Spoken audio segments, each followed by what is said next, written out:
Assalamualaikum warahmatullahi wabarakatuh. Bersama Barokah Ngaji, seperti biasa Tholaqul Ilmi, kita ngaji lagi.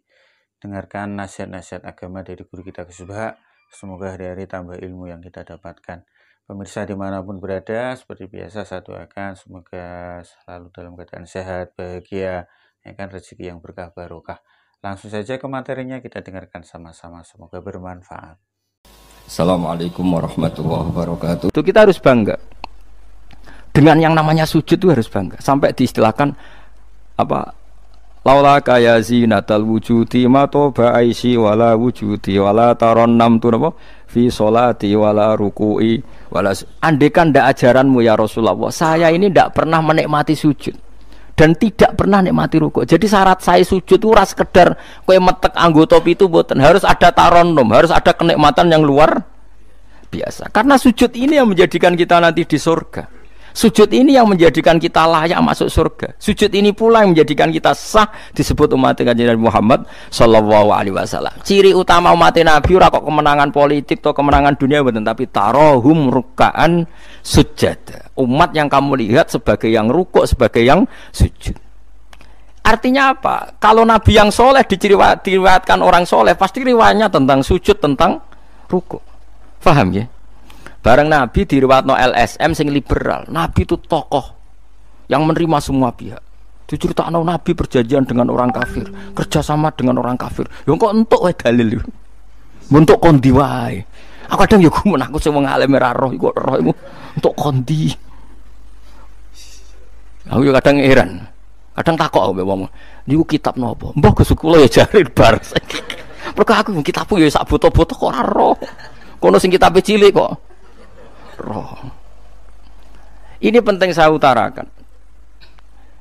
Mulane kula teng donya, kula nggih di bojo, nggih syukur, di anak nggih syukur. Tapi aku paling syukur kok kita ditakdir napa sujud. Mergo iku yang identitas kita.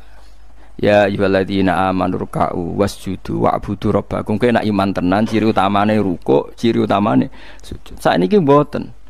Orang tuh ndak nikmati rukuk dan sujud. Bedino sholat tetap ngeluh, ora di duwe utangnya akeh. Mestinya ketika nganggap sujud itu segala-galanya, ditakdir sujud itu senengnya bukan Nabi itu nak nyifati sujud saking senengnya. Hatta takuna sajdatul wahidah khairan minad dunya wa ma fiha. Sehingga satu sujud lebih baik dari dunia dan seisinya. Coba sekarang, nanti kamu di akhirat, identitas kamu yang menjadi sah masuk surga itu hanya sujud kamu. Tapi kita sujud itu biasa wae, seakan-akan ndak nikmat Allah yang luar biasa untuk duit akeh. Ini kan markai tenan. Markai tenan, entek oleh markai. Ini apa-apaan? Kan aneh, Allah mengatakan sujud itu spesial, kemudian kita nyifati sujud hal yang biasa. Aneh. Berarti kamu mensifati sesuatu tidak dengan sifat yang diberikan Allah dan Rasul. Allah mensifati sujud itu luar biasa. Mulane kula nu salat iku seneng makmum. Kula nak sujud itu nikmat tenan. Ya sujud itu wis ngene iki. Mulane kula nu yakin di antara barokahnya Habib saya itu karena melanturkan beberapa syair yang itu mudawan itu dibukukan ulama-ulama dulu kayak tadi. Laula kaya zinatal wujudi ma toba aisi wala wujudi wala taronnam tu fi sholati wala ruku'i wala sujudi. Taronnam tu nyanyi-nyanyi kecil. Manane ora sekedar ya tentu ndak nyanyi. Ngono wis dandutan apa sujud boten. Maksudnya iku menikmati taronnam itu. Kok rakyat itu sujud perucat gak jelas. Masya Allah ya kok urip. Kalau aku heran itu tenang. Coba sekarang sampean lihat surat Fatah yang di akhir. Sifat umatnya Nabi itu apa coba? Tarohum ruk'an sujud. Orang-orang yang kalau kamu melihat aktivitasnya itu ruk'an, melakukan rukuk sujud. Memang kita punya ambisi politik menguasai Indonesia atau apa, enggak apa-apa itu, tapi setelah rukuk dan sujud. Bahkan kalaupun kita berpolitik demi supaya rukuk enggak dilarang, sujud enggak dilarang. Semua porosnya demi napa sujud. Mulane surat Iqra dimulai dan ditutup dengan wasjud waktari. Sekarang enggak. Umat Nabi ngomong fadhail sujud itu do pelo. Bu pelo bisu. Ngomong fadhail sujud wis ra iso. Padahal sujud ini yang identitas kita. Kita masuk surga itu karena sujud. Bahkan ketika kita masuk neraka, iku neraka sing rawani iku walam takulin nar atharos sujud. Neraka itu tidak berani makan bekas-bekasnya. Kayak apa kalau yang sujud itu batuk kamu, tangan kamu, dengkul kamu, terus hati kamu, fisik kamu. Mana nak sujud? Nak cara fikih sujud itu kan sementing anggota pitu nemplek. Gini ku napa al-jabhah wal yaden warukbaten wal qadamen. Berarti pitu kan batuk sitok. Piro kan telapakan loro, dengkul loro, terus apa? Delamaan sikil loro. Kemudian ulama ada mengatakan harus ma'atahamulin yasir, sedikit ditekan. Mbok ukurane nganti ngecap ora roh, pokoke niku ukurane ku ditekan apa? Sedikit. Oke. Tapi sebetulnya kalau kamu fair, itu hanya syarat cara fikih. Nak cara Kanjeng Nabi zaman sugeng nak sujud nganti gituanen. Kulo nu cek apal. Ya Allah sajadalaka wajhi wa sam'i wa basori wa mukhi wa asmi wa sya'ri wa mastaqallat bihi qadami. Nabi ku nak sujud, ya Allah, jasad saya ini sujud kepada Engkau. Disebut semua. Sya'ri rambut saya, asbi sumsum saya. Sajadalaka wajhi wa sam'i karuan ya. Wa basori wa mukhi sumsum saya, wa asbi sendi-sendi saya. Wa sya'ri rambut iku nunjukno nek iso ke sujud ku total. Mulane kula suwun iku pentinge wong saleh disejarahno wong napa saleh. Para habaib sing saleh-saleh nak nyejarahno nabi ku sejarah bahwa nabi itu laula kaya zinatal wujudi matoba aisi wala wujudi. Mane umpama ora didikane jenengan uripku ora ana gunane. Matoba aisi uripku ora ana gunane, ora ana enake blas. Wala wujudi wujudku ya ana gunane. Kenapa ora ana gunane? Mergo kula ora iso wala taron amtufi sholati wala ruku'i wala sujudi. Tapi kowe ora perlu alim paham koyo ngene ora perlu. Wis aku joget tok las ra apa-apa. Sing penting aja wis ra paham malah ngaram-ngaramno bid'ah. Bentano. Bocah kok kecangkemane ngono. Tapi kula pastikan, tapi nanti kalau orang soleh enggak diriwayatkan orang soleh, sing dilihat ya sisi-sisi yang tidak khasnya kesalian itu. Taruh saja misalnya gini, Mbak Hamid Pasuruan soleh, Mbak Mun soleh, Mbak Dola Barwani soleh, di sejarah nong rapati soleh, tamu nih akeh, diterima semua pihak, mulane uripe kepenak, mesti ngono lah nyejarah nong. Tapi nak sing nyejarah nong soleh, keselah tetep mulang. Wah alim iso maca kitab takrib, istiqomah maca ihya. Lah kula nak kenal Mbak Hamid, ning misanane Mbah kula. Santri-santrine sing soleh nyetan, Mbah Hamid wis ora tau karek iku salat tahajud, nak duha ning kene, senengane maca burdah. Bapak kenangane senane dijak ning kamar dijak ngaji tafsir. Ya mesti seputar kesalehan. Diceritakno wong rapati soleh kebesaran. Tamune wae. Wong ngger wong rono pejabat yo. Sopo wae rono. Pokoke top. Top ku manane tamune. Akeh bar. Lah ngono ae presiden, menteri, gubernur tamune akeh. Artis yo tamune. Akeh. Makanya kula kepengin nggih sejarahnya orang soleh itu orang soleh harus ikut ngomong biar tahu sejarah khasnya antar orang apa? Termasuk tadi nyifati Nabi itu laula kan apa ya zinatal wujudi matoba aisi wala wujudi wala taron namtu fi sholati wala ruku'i. Anak kula Hasan tasbihah terus anak kula sing cilik jenenge Milan niku kula kan ngapal sak nadzuman Imam Syafi'i. Padahal iki alit ya alhamdulillah do hafal. Imam Syafi'i iku rumangsa Imam Syafi'i mu ahli fikih kok sampeyan niku mboten ndekne yo ahli tasawuf ahli hakikat. Niku nadzuman sing kula kan ngapal niku Imam Syafi'i niku laqad mananta ala qalbi bi ma'rifatin bi annaka wahudul ala'i wal qudusi wa ma taqallabtu min naumi wa fi sinati illa wa dzikruka bainan nafsi wan nafasi.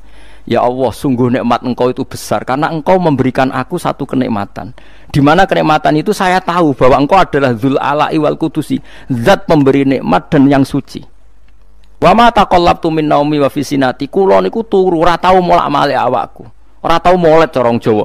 Illa wa dzikruka bainan nafsi wan nafsi, kecuali saya ingat Engkau di antara nafas-nafasku ini. Itu orang soleh meriwayatkan kesalian. Jadi wa ma taqallabtu min naumi wa fi sinati illa wa dzikruka bainan nafsi wan nafsi. Jadi tapi enggak, sekarang agama itu diceritakan orang-orang yang gila politik, gila kekuasaan. Kita harus kuat. Ya bagus, kita juga enggak ingin ngalami kayak Rohingya, paham ya? Makanya yang soleh-soleh pun jangan anti politik, goblok ya anti politik. Gobloknya tadi, kue misalnya ramelok politik, sing kuasa orang-orang non muslim, tolong fasik terus sholat dilarang, pengajian dilarang, kacau. Lho tenan kula ketua partai-partai politik cara kan nyucup kula purun piye-piye ana gunane. Tapi nek kon iman ra gelem bodonine bolak-balik. Tapi kita harus hormat piye-piye menjadikan Islam itu di Indonesia enggak dilarang-larang, enggak dikuyo-kuyo karena penguasanya adalah orang napa? Islam. Tapi bojo mbok imani teman-teman bodonine yo bolak-balik bos watake ora roh las pokoke bangsa ngono. Makanya ini penting sekali. Makanya saya kemarin itu senang banget sampai surat Sajdah. Ngaji kita adalah ditakdir sampai surat apa? Sajdah. Di mana surat ini mengatakan innama yu'minu bi ayatinal ladzina idza dzukiru biha kharru sujada. Orang-orang mukmin sejati adalah orang ketika dibacakan ayat Allah itu langsung napa? Sujud. Tentu sujud ini bisa sujud fisik kayak kita pas salat, termasuk bisa sujud pikiran, sujud hati, sujud macam-macam. Mulane Kanjeng Nabi kadang-kadang nak sujud tuh ora kok muni subhana rabbiyal a'la ta napa sajadalaka wajhi wa sam'i wa basari wa mukhi wa asbi wa sya'ri wa mastaqallat bihi qadam. Jadi rambut wis disebut karena rambut kita ini juga hidup. Wong iso modot, paham kan? Iso kriting barang. Kowe iku bali lho nak sujud mergo. Nabi ku pirsa sujude napa? Rambuté. Paham ya? Tapi kita sujud ya Allah, meneh traweh sing ngono sing 8 menit meneh aku gak tok. Iku hakikat ngawur. Mbok gedhingi ku kiai, mbok dukung apa-apaan. Tapi wong sing makome ngene iku nek iso iku dadi imam. Kok nate wonten cerita teng daerah kula wong saleh alim dadi imam. Imami Jumatan. Bareng sujud lali. Lho wali wong ngenteni itu lho diarani mati ra mati. Akhire muridé ndudul kok. Mbah sampun. Batal sak Jumatan. Semenjak itu dia mengundurkan diri dari imam nopo. Tapi kowe kan gak ngarah sujud nganti ngono. Mulane wong nak salat iku aja nganggo makome sinten? Wong khawas. Yen sak ro kula tiang-tiang nak saleh iku ngimami yo nganggo makom sing adna. Dindekno makome. Lah engko nak pas bengi-bengi tahajud nganggo makom kelas A. Sekali salat iku wis lali. Masyhur. Sampe tak critani salate Kanjeng Nabi nak sholat tu Aisyah turun ning ngarepe. Ya matang-matang ngono ning ngarepe. Ayo Aisyah. Mulai bolak-balik matur, Nabi ku ora digon sholat kowe iku ora. Nek kowe kan digon sholat tapi ora tau sholat. Nabi ki sing digo sholat ya nggon turu niku nggon sare ku digo sholat. Aisyah ya sare teng mriku. Masyhur riwayat hadis iso kae. Jare Aisyah. Oh Nabi nak ngadeg suwe tak sembujuk sikilku tak jelonjorno. Mergo Nabi nak sujud apa nak ngadeg iku. Minimal 200 ayat. Kulhu mau pirang ayat? 200 saya. Ngono cek nangis. Fama marra min ayati adzabin illa sta'adza minhu wala marra bi ayati maghfiratin illa astaghfar wa ma marra bi ayati tasbihin illa sabbah wala bi ayati tahmidin illa hamada wala bi ayati takbirin illa kabbara. Setiap lewat ayat tasbih dia baca tasbih. Setiap lewat ayat istighfar dia membaca. Jadi misalnya subbihisma rabbikal a'la subhanallah subhanaka ya Allah. Nggak pas maca ayat intuk azibhum fa inna ibaduk ya Allah lakal hamdu wa lakal mulku ya Allah wa ma'fuan nangis. Dadi Aisyah ngerti paling suwe tak sodoro sikilku. Bareng kok ape sujud lagi sikilku tak tarik, tak pengkeretno. Mulane jare ka'annahu lam ya'rifna qat. Nabi itu ketika ndak salat itu teman kita. Tapi nek wis salat seakan-akan ndak kenal kita. Sampai sahabat itu udah bingung, Nabi habis sholat di masjid, sahabat nyon sewu sing sok kenal sok parek. Nabi itu ya talawan, wajahnya rubah kabeh. Karena hulam ya'rif, Nabi itu tidak kenal kita kalau mau sholat. Saking haibahnya mau sowan Allah Subhanahu wa ta'ala. Tapi setelah sholat baru Nabi happy. Dan Nabi itu rindu sholat. Masyhur itu Nabi kalau banyak masalah itu sampai takok-takok Aisyah. Ya Aisyah, Bilal kok gak rene-rene? Maksudnya qomat atau adzan. Ketika Bilal teko, sopan ya Bilal, arihna bis sholat, arihna bis sholat. Masyhur. Arih ngekei istirahat sira Bilal nak ing kita bis sholat. Ayo Bilal aku nang istirahat no nganggo sholat. Dadi Nabi yang roh donya sumpek. Iku istirahate iku. Mulan sebut wa qurratu aini fis sholat. Tenange atiku. Lah kok terus di umat ayame di dhuwit iki umat apa? Ya umat sing kumat. Ya siku jawabane. Umat sing kumat.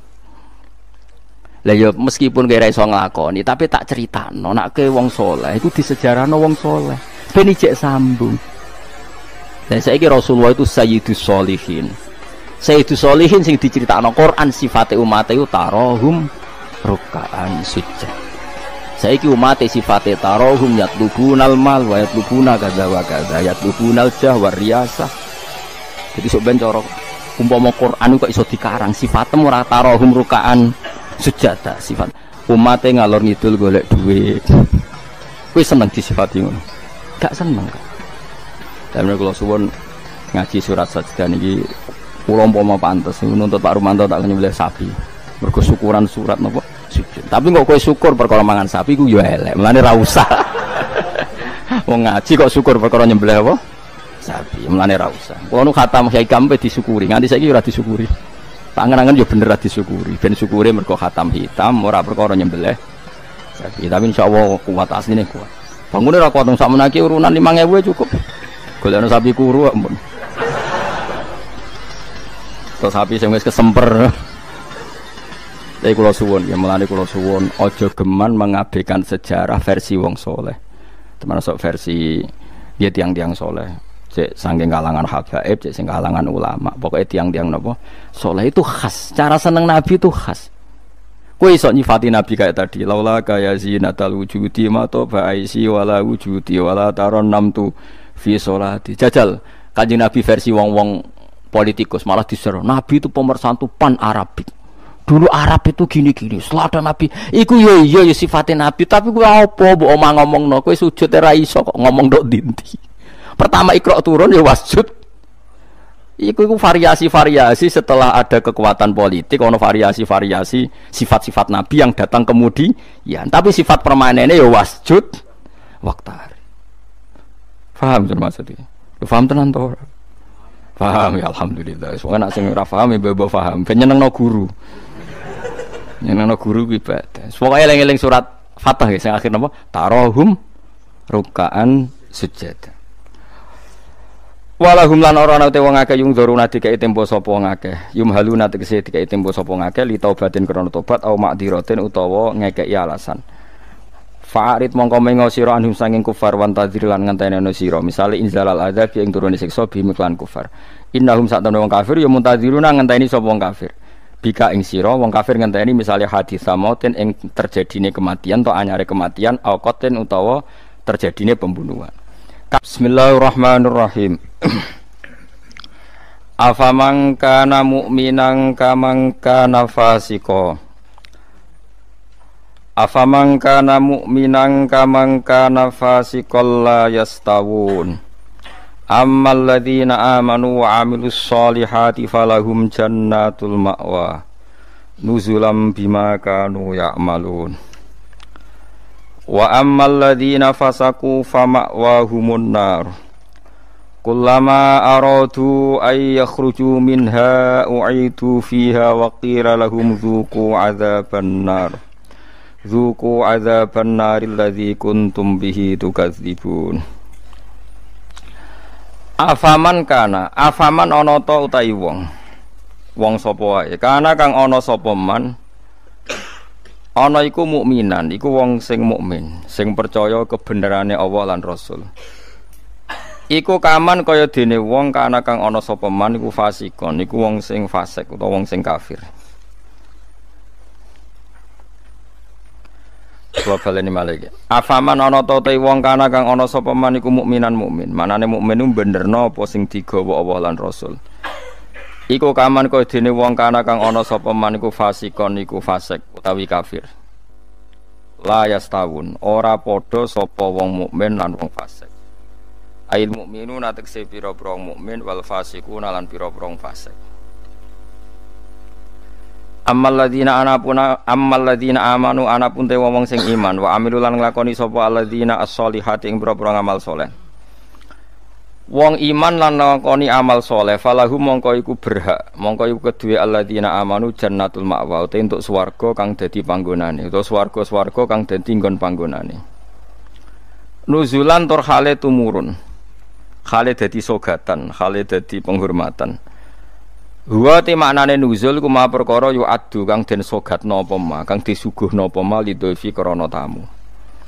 Bima sebab perkara kanu kang ana sapa ngake ya malu nang nglakoni sapa ngake. Wa ammal ladzina anapun te wong akeh fasaku kang padha fasik sapa ladzina. Fasik ku maknane fasik. Teng mriki fasik bil kufri fasike kelawan kafiran. Wah ini gak apal lho nggih, kula kados ngaji kula wingi. Pokoke angger fasik disebut Quran kok ahli neraka mboten kok fasike sampean mboten ini fasik ringan nggih, fasik medium nih. Fasik sing ahli neraka bil kufri wa takdzibi. Wah apal lho, angger fasik kok ahli neraka mana apa fasik kekafiran lan fasik nggorohno Allah lan apa Rasul. Tapi nak fasik kaya sampean bodoni wae enteng. Dak kok teras swarga ecek-ecek mlebu. Dak kok pager-pager terus napa? Mlebu nggih araf nggih kecantol-cantol mungkin ngono.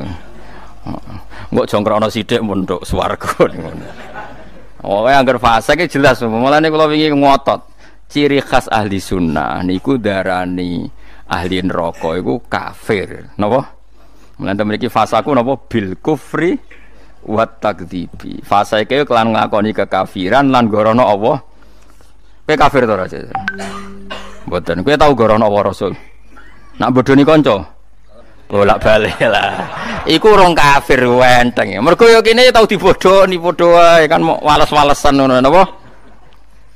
Sesama saling bodoni ya gak usah saling napa dendam. Fasaku bil kufri kelan kekafiran. Dadi ngaten nggih kula terangno nggih masalah madzhab ahli sunnah nggih. Sampeyan kok aja terjebak training aswaja terus. Aswaja trainingnya pokoknya kadang tahlil ahli sunnah atau mboten enten ngoten kaidah ngoten. Sing ngeten kaidah ini tadi, apakah mukmin yang melakukan dosa besar itu kafir apa ndak? Jadi ciri khas ahli sunnah dan ndak itu perdebatannya napa? Mukmin sing murtakibul kabira napa? Mukmin sing murtakibul kabira. Orang mukmin yang melakukan dosa besar itu menjadi kafir apa ndak? Ahli sunnah berpendapat tidak menjadi kafir. Sementara yang khawarij yang lain berpendapat menjadi kafir. Nah, Imam Suyuti, Imam Ghazali, Imam Syafi'i semua itu ahli sunnah. Sehingga kalau ada orang kok ahli neraka niku mesti maksiate iku bil kufri wa takdzibi. Alasan Imam Syafi'i sak bala-balane niku sak ulama sak kancane niku wong nek wis kadung bener diridani Allah niku sifate ora kok ora tau salah. Kula baleni malih nggih. Wong nak wis bener diridani Allah, niku sifate ora kok gak tau salah iku ora. Nak Allah seneng kowe, iku statusem wong-wong sing liyukaffirallahu anhum aswa allazi amilu. Engko amal elek ndelalah didadekno di sepuro sinten? Allah. Carane piye ya? Carane nggawe poin. Misale ngeten, sampeyan ngobet wek cah wedok. Cah wedok wis seneng banget kowe. Sementing ke komitmen aja zina. Tapi sampean aja takok kula, berarti SMS-an angsal Gus. Jawel angsal yo aja takok ngono. Tapi nak kowe kasil jawel tok ra zina ku insyaallah barokah ngedohi dosa gedhe sing cilik di sepuro. Tapi aja muni halal. Yo aja muni halal, yo aja lakoni nek iso. Cuma iki cerita. Ana wong seneng cah wedok banget. Tapi dhekne sukses ninggalno napa? Zina. Tapi ora sukses ninggalo jawel utawa SMS-an misale. Tapi kok jumni halal lho ya. Wong kula ora muni halal kok mbok riwayatno halal. Niki rak ngaji ilmu. Mergo di antara jatah di sepuro iku apa alladzina napa mboten niku intajtanibu kaba'ira matun hauna anhu niku nukafir angkum sayiatikum. Nak kowe sukses ngilangi sing gedhe insyaallah muga-muga sing cilik iku di sepuro. Misale kula guwething ruhin, maksimale kan mateni. Mata ini kan dosa gede tak hindari, mau ngenyek tok bocah kriting ndek. Lah iku yen yo dosa ngomentari ngono iku kan. Tapi luwe apik dibanding gedeng diimplementasekno membunuh. Jadi misalnya gedeng wong, opsi tertinggi kan mata ini. Misalnya gak mata ini bacok sikile atau bacok tangane kan berat. Wah iki ditinggalo kabeh mau karek ngrasani gremeng nyek. Lah iku lumayan. Senajan to ngrasani ya tetep dosa, tapi lumayan. Mulane kiai-kiai rata-rata yang ngrasani mergo mangkel lu nek ora diomongno dadi udun. Nah, akhirnya ngrasani. Kiai-kiai anggere mbok tamoni critakno lawan politike, mesti ngrasani to ora? Ngrasani. Mergo nek dimpet ya dadi udun. Tapi ku luwih apik timbang mateni. Misale kula kiai yang jenis seperti ini. Roh metode wong seneng Quran lewat konser, lewat MTQ mesti ngritik. Bar wanita ora seneng nek ono MTQ dikritik. Ya ngrasani, tapi apik niate. Lah kok sing seneng MTQ ya ngrasani kiai-kiai sing kaya kula. Wah, wong kok gak gelem siar. Quran iku buta siar, wong Islam buta siar. Wis sak uni-unine lho pokoke. Ikan yo rasan-rasanan. Sampai sementing gak santet-santetan ngono maksudnya. Lah iku disebut apa? Intajtanibu kaba'ira ma tunhauna anhu insyaallah nukafir angkum sayiatikum. Jika kamu sukses meninggalkan dosa-dosa besar, yang kecil insyaallah dimaafkan. Ini penting saya aturkan. Nah, kalau orang baik itu syaratnya tidak pernah dosa, berarti sekali dosa dia jadi kafir. Ini masalah bagi ahli sunnah. Nah, niki penting kula atur. Mergo critane ngeten nggih, wong nak bakate saleh, mabuke nang masjid. Bodoni yo santri, mergo dekne ora duwe kanca geng. Akhire korbane yo santri. Mergo dekne bodoni wong liya, wong abangan, preman ora kenal. Sing dikenali santri. Akhire korban bodoni yo. Ya kula kiai bodoni wong ya bolak-balik. Tapi kula ora tau sambat, pancen jatahe mun kadang-kadang kebodhon ya jatah. Sampeyan kula critani, zaman Nabi ku ana wong jenenge Abdullah. Niki hadis sahih teng Bukhari wonten, teng pundi-pundi wonten. Wa kana yulaqabu khimaron. Ndek niku sampe nak ngundang kanca-kancane niku khimar. Wa kana yudkhiku Rasulullah wa kasiron. Ndek niku senengane guyokno Kanjeng Nabi. Kanjeng Nabi orang yang sering serius iku mergo mimpin perang macam-macam nak roh dolah iki guyu. Kancane ra ngundang dolah tapi napa? Iku nak mabuk ini masjid Kanjeng Nabi. Mboten trimo masjid mriki mboten. Masjid Kanjeng Nabi. Ngefly. Anggere takok, kowe wong fasik kok ora ning terminal Tandalan ning masjid. Aku nak ora Nabi ku ngeluh. Tapi yo aja minum gak ngregani Nabi. Aku tak ora minum yo ngeluh. Angel gak? Akhirnya singkat cerita, Nabi itu profesional, masih santri ini nak salah ditakzir. Takzirane Syaribul Khamri ku gak ada batasnya. Enggak ada ukurannya, memang di Quran enggak ada, sehingga kadang Nabi jilid 20 kali, kadang 80 kali. Bil jaridi wan ni'al. Ini sing khusyuk-khusyuk ngrungokno hadis iki. Jarid niku napa? Apa kan pelepah napa? Kurma wan ni'al ku sandal. Dadi ana sahabat sing saleh-saleh iku ditabuki mbek sandal, kadang ambek. Tapi bariku ya ngono meneh. Nganti sing jilid ku bosen. Dadi cara ning Aceh polisi syariate nganti napa? Bosen. Singkat cerita ada sahabat yang ngomentari begini. Ya khimar, ya mal'un. Pokoknya di kue ku khimar, kue ku mal'un. Saya masih ingat betul tagnya itu. Kami ini mal'un, orang yang dilaknati Allah. Nabi duka.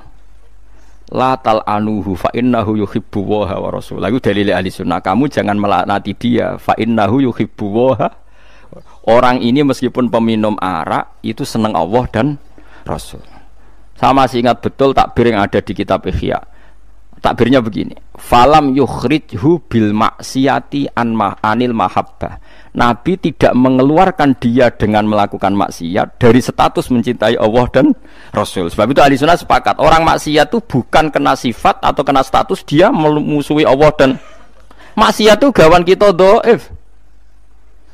Misalnya ngene, kowe ora cah wedok iku eling terus nganti 2 jam. Bareng Allahu Akbar takbir ra eling Allah. Terus berarti lu seneng cah wedok timbang Allah. Wong ambek Allah ora eling mbek cah wedok.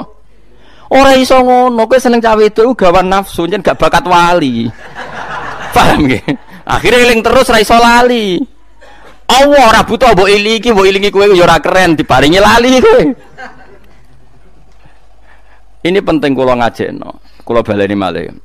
Sama siapa takbirnya di Ihya di beberapa kitab ahli sunnah. Falam yukhrijhu bil maksiyah anil mahabbah. Orang ini tidak dihilangkan sifat mahabbahnya kepada Allah dan Rasul hanya karena nama maksiat. Karena maksiat itu gawan bodoh, gawan lali, gawan ngebet, gawan macam.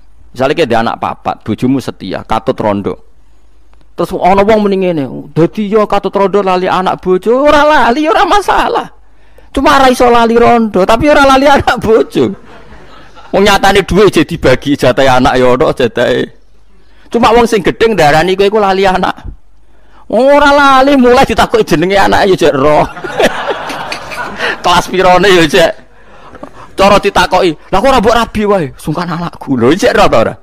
Ijek. Tapi ora iso lali rondo iku luwih anyar misalnya. Nah. Yus ngono iku. Selama ini kamu kan ya begitu. Saiki ngene aku takok. Kowe nyebut dhuwit mbek Allah sedina akeh dia. Akeh dhuwit. Kerja ya demi dhuwit. Ngamuk bojo demi dhuwit. Bariku mbok tabung ning bank ono, ning plisiran lemari ono, ning kethu ono. Terhormate dhuwit di mana-mana ada yo eling ning kethu yo eling, seneng lemari yo eling. bareng duhur pas mergo lali aku jebule wis mentek wektune duhur. Terus kowe tasik, wah berarti menuhankan uang. Enggak ada seperti itu. Apa iku wis pirsa nek kita iku dhaif, napa kita niku dhaif. Sehingga ahli sunnah mengatakan semua kesalahan itu ya kesalahan saja, tapi tidak menjadi kafir, tidak menjadi bukan berarti kita ada cinta Allah dan Rasul.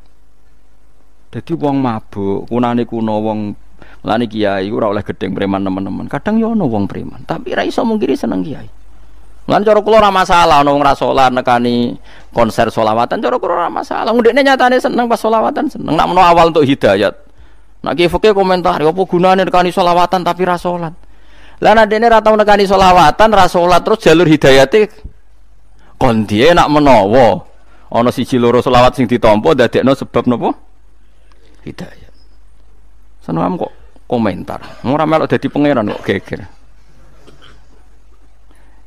Jadi kalau baleni malih, mulane teng mriki angger kitab ahli sunnah wal jamaah sing asli, iku angger ana ayate pangeran dawuh fasaku mesti bil kufri wa takdzibi. Dadi dosa fasik sing sebab kekafiran lan sebab gorono Allah lan iku lagi ahli neraka. Harun Ar-Rasyid itu dinasti Bani Abbasiyah. Itu pinter sekali. Ada seorang ustadz yang agak ekstrim. Itu datang ke Harun Ar-Rasyid. Ya Amirul Mukminin, inni nasihun laka famusaddidun alaika. Fala tajidanna alayya fi nafsika syai'an. Saya mau nasihati kamu tapi saya mohon jangan masukkan hati. Karena nasihat ini penting. Tapi saya akan keras, vulgar, akan keras, kritik saya akan keras karena Anda sebagai Amirul Mukminin tidak pedes. Apa kata Amirul Mukminin Harun Ar-Rasyid? Uskut ya Ustadz. Sebagai riwayat uskut ya jahil. Kamu itu Ustadz bodoh, tidak usah banyak omong. Terus ditanya, kenapa saya bodoh? Terus dibacakan ayat faqula lahu qaulal layyina la'allahu yatadzakkaru aw yakhsha. Inna Allaha ta'ala qad arsala man huwa khairun minka ila man huwa syarrun minni. Wa ma'a dzalika qala ta'ala faqula lahu qaulal layyina. Allah pernah menugaskan seorang yang lebih baik ketimbang kamu, yaitu Musa dan Harun. Musa dan Harun adalah seorang nabi. Kepada orang yang lebih buruk ketimbang saya, yaitu Fir'aun. Itu saja etikanya faqula lahu qaulal layyina. Kamu kalau ngomong yang halus, yang baik, yang berperadaban, kok kamu sama saya mau kasar? Akhirnya ustadznya ternyata pinter kamu, yes pinter aku. Jadi semudah itu. Allah itu menugaskan orang yang lebih baik ketimbang kamu, yaitu Nabi Musa. Kepada orang yang lebih buruk ketimbang saya, yaitu Fir'aun. Itu saja ada etikanya. Kok kamu sama saya mau tambah etika? Mau main kasar hanya karena kamu merasa nasihat Anda benar? Jadi gampang sekali memahami Quran. Tapi lagi-lagi memang bagi ahlinya. Tapi ini saya bantu supaya sampean jadi ahli apa? Quran. Ada sekian problem dalam memahami Quran, terutama kalau lewat terjemah. Problem itu bisa gawat betul, memang bukan gawat-gawatan tapi gawat betul. Misalnya ada ayat begini dan terjemahnya pasti begini. Fa'ainama tuwallu fasamma wajhullah. Kamu menghadap mana saja, di arah manapun, di sana ada ridhonya. Itu kalau hanya pakai terjemah, tentu menjadikan kita sholat bisa menghadap ke timur, ke barat, ke utara, dan ke apa? Selatan. Saya cerita sedikit tentang asbabun nuzul. Memang tema sekarang tentang asbabun nuzul. Dulu Rasulullah SAW ketika di Mekah itu sholat menghadap Ka'bah. Tapi setelah pindah di Madinah, di mana Madinah itu ada komunitas Yahudi dan Nasrani, Rasulullah itu menghadap ke Baitul Maqdis. Kira-kira 16 bulan, 16 sampai 17 bulan. Semua riwayat itu kisarannya hanya 16 sampai berapa? 17 bulan. Sehingga orang Yahudi itu bilang begini, Muhammad ini baiklah, meskipun dia membawa agama baru, tapi kiblatnya masih ikut kita, masih baik kan. Setelah 16 bulan, Nabi diperintahkan Allah untuk menghadap ke Ka'bah. Fawal liwajhaka syatral masjidil haram. Maka orang Yahudi itu berontak. Berontaknya adalah kiblat mereka ditinggalkan. Cara berpikir orang Yahudi itu kiblat mereka ditinggal. Sehingga mereka bilang mawallahum an qiblatihim allati kanu 'alaiha. Apa yang menjadikan umat Islam berpaling dari kiblat Baitul Maqdis. Kemudian mereka provokatif betul. Ini perlu diperjelas. Provokatif.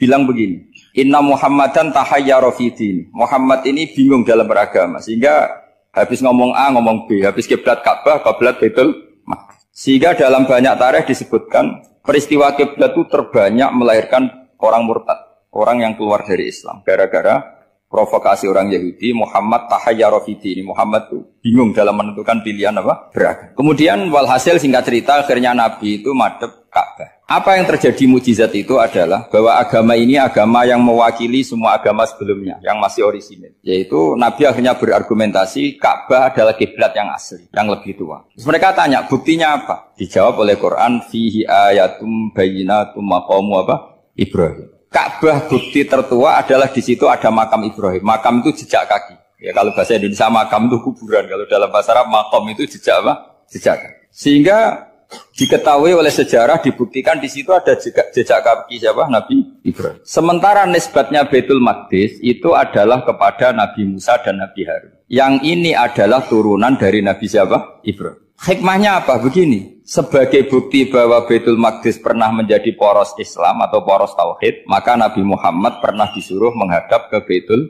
Maqdis. Buat inget-ingetan kalau ini pernah menjadi poros apa? Tauhid. Tapi tetap tua-tuaan masih tua apa? Nah, kenapa tua Ka'bah tadi? Karena Ibrahim adalah Abul Anbiya, bapak dari para. Dan di situ ada jejak kakinya. Fihi ayatum bayyinatum maqam. Bukti itu belum cukup. Dibuktikan lagi bahwa Ismail kecil itu hidupnya di Ka'bah. Kita tahu sa'i baina Safa wal Marwah adalah karena Siti Hajar sedang mencari apa?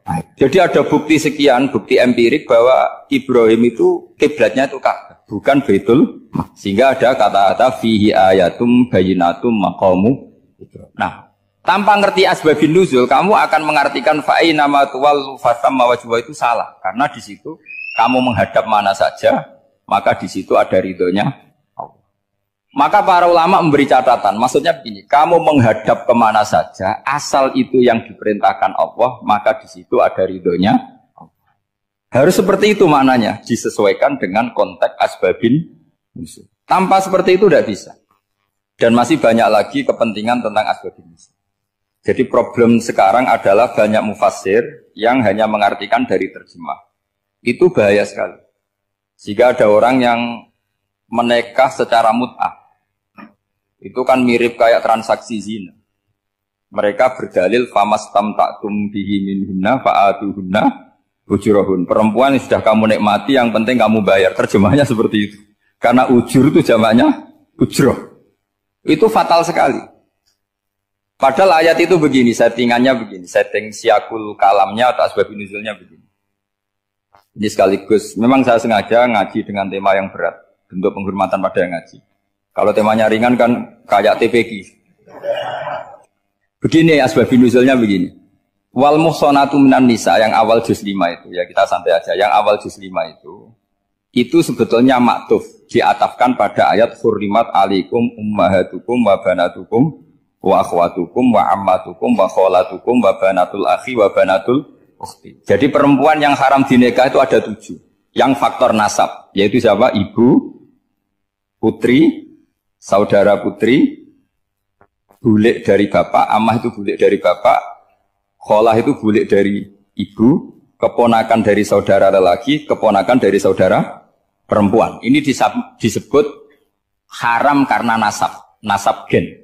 Kalau orang Jawa bilang hanya 4 karena ngitungnya bulik baik dari bapak maupun ibu. Kalau orang Jawa bilang kan bulik terus keponakan dihitung 1. Padahal ada keponakan dari saudara lelaki, ada keponakan dari saudara apa?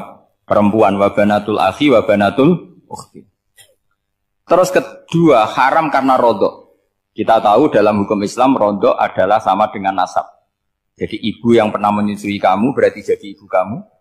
Dan saudara sepenyusuan berarti menjadi saudara kamu. Ini disebut wa ummahatukumul lati arda'nakum wa akhwatukum minar radha'. Terus ketiga haram karena musoharoh, karena besanan. Jadi pagi ini misalnya saya nikah dengan Sri, bilang qabil tu nikaha wa taswijaha bil maril madkur. Setelah nikah dengan Sri ini otomatis ibunya dia menjadi mertua. Otomatis haram saya apa? Nikah. Ini namanya haram karena musoharoh. Atau kamu punya anak Zaid. Zaid pagi ini akad dengan Sri. Berarti Sri adalah menantu Anda. Otomatis haram bagi Anda. Itu namanya haram karena musoharoh, karena bisanan. Itu yang disebut waroba apa haram-haram itu kan saat terus itu wa ummahatu nisaikum. Apa ibu dari istri-istri kamu. Memang ini agak jelimet, tapi memang syaratnya mufassir harus biasa jelimet. Jangan hanya nyari partai ayat-ayat untuk kepentingan partai. Wah itu ngeri. Kacau Quran dipakai kampanye. Terus itu berarti sudah 3 kan? Haram karena nasab, karena rodok, haram karena musuh. Terus yang keempat ini haram yang bukan karena sebab pada seorang perempuan, tapi karena istri orang. Disebut wal muhsanatu minan nisa. Haram menikahi perempuan yang masih milik orang lain. Nah, orang lain yang menikahi ini, istilahnya Allah adalah lelaki yang menikahi perempuan ini adalah lelaki sing muhsinina ghairu musafihin, secara nikah yang sah. Nah, nikah yang sah itu begini dalam hukum fikih Islam. Saya nikah dengan Sri, kalau hanya akad, itu saya wajib bayar mahar hanya separuh. Jadi kalau saya janji bayar 1 miliar, berarti wajib bayar berapa? 500 juta. Kalau janjinya 100 juta, hanya bayar 50 juta. Itu yang wajib bil akdi. Nanti wajib sepenuhnya nunggu bil jima. Kalau sudah hubungan intim, baru wajib 100%. Jadi kalau ada di Jawa, nikah dengan seperangkat alat sholat, itu yang atasannya tok, itu wajib karena akad. Nanti bawahnya nunggu setelah hubungan apa? Intim. Nah, ini hukum Quran, bukan hukum saya. Makanya kan wa in talaqtumuhunna min qabli an tamassuhunna, saat terus fanis huma faradtum. Hanya wajib bayar setengah. Nah, perempuan yang sudah diajak hubungan intim itu kata Allah fa'atuhunna ujurahun, maka wajib kamu bayar penuh. Jadi ayat itu tentang perempuan yang sudah dinikah, kita harus bayar berapa? Harus bayar penuh. Ini penting saya utarakan. Nah, problem kita sebagai orang Indonesia, ini juga problem Pak On, problem semua kiai. Mahar di Indonesia itu nggak bisa dibahas di Quran. Karena keterlaluan, kecilnya itu keterlaluan. Saya ini kan kiai, sering ngakatkan tuh sampai bosan, seperangkat alat sholat itu ngawur sekali. Ini mbak-mbak harus nggak mau gitu. Saya provokasi minimal itu ya berapa? 100 juta berapa? Pantasnya berapa? Pantasnya berapa? 10 gram itu berapa nilainya? Kan 1 gram 500 ribu, baru 5. Ya sudah mendingan itu 10 gram. Quran itu bayangannya gini, sambil latihan, yang hafal-hafal biar latihan. Jangan dapat beasiswa karena hafal tapi nggak jelas juntrungannya. Quran itu bayangannya gini, ini nggak mungkin Quran ini bisa dibaca di Jawa. Wa in aradtum mustibdala zawji makana zawji wa ataitum ihdahunna qintaran fala ta'khudhu minhu syai'a. Jika kamu nikah sama seorang perempuan, kemudian kamu cerai, maka mahar yang sudah kamu berikan jangan ambil lagi. Karena mahar di Arab itu mahal, 100 juta, kadang mobil Alphard, kadang GMC. Sehingga setelah menceraikan tuh kebayang menarik. Kok enak, dulu saya memberikan itu kan karena dapat servisnya, sekarang sudah saya cerai, saya tarik. Kalau mahar di Indonesia kan seperangkat alat sholat. Jadi gak kebayang ada kalimat fala ta'khudhu minhu syai'a, jangan ambil lagi. Kebayang ngambil aja enggak? Apalagi kalau nikahnya sudah 2 tahun kan sudah lusuh, sudah. Tapi kalau di Arab itu kebayang karena mahal. Makanya orang Arab suka nikah orang Indonesia karena murah. Jadi bahasa kintoron itu harta yang enggak ternilai. Wa ataitum ihdahunna kintoron. Kok yang enggak ternilai? Mahal betul. Itu pernah saya hitung, ada yang mahar itu 400 juta, ya sekira segitu. Nah makanya setelah dicerai, Allah memperingatkan setelah kamu kasihkan, ya jangan minta lagi. Kenapa kepikiran minta? Karena jumlahnya besar. Kalau di Indonesia kepikiran nggak minta, ya? Nggak kepikiran, saking kecilnya. Seperangkat alat sholat, kadang 1 juta. 1 juta itu setelah hubungan intim, sebelumnya yang wajib hanya 500. Itu kan nggak kebayang. Makanya susah ngartikan Quran di Indonesia, kadang susah, karena kadang terlalu. Itu pernah Sayyidina Umar radhiyallahu anhu pernah bilang begini, wahai para perempuan, mahar itu jangan mahal-mahal, kasihan para lelaki. Itu ada perempuan alimah, ya orangnya alim betul. Itu usul langsung gini, ya Amirul Mukminin, laisa dzalika laka ya Amirul Mukminin. Waqad qala ta'ala wa atiitum ihdahunna qintaran.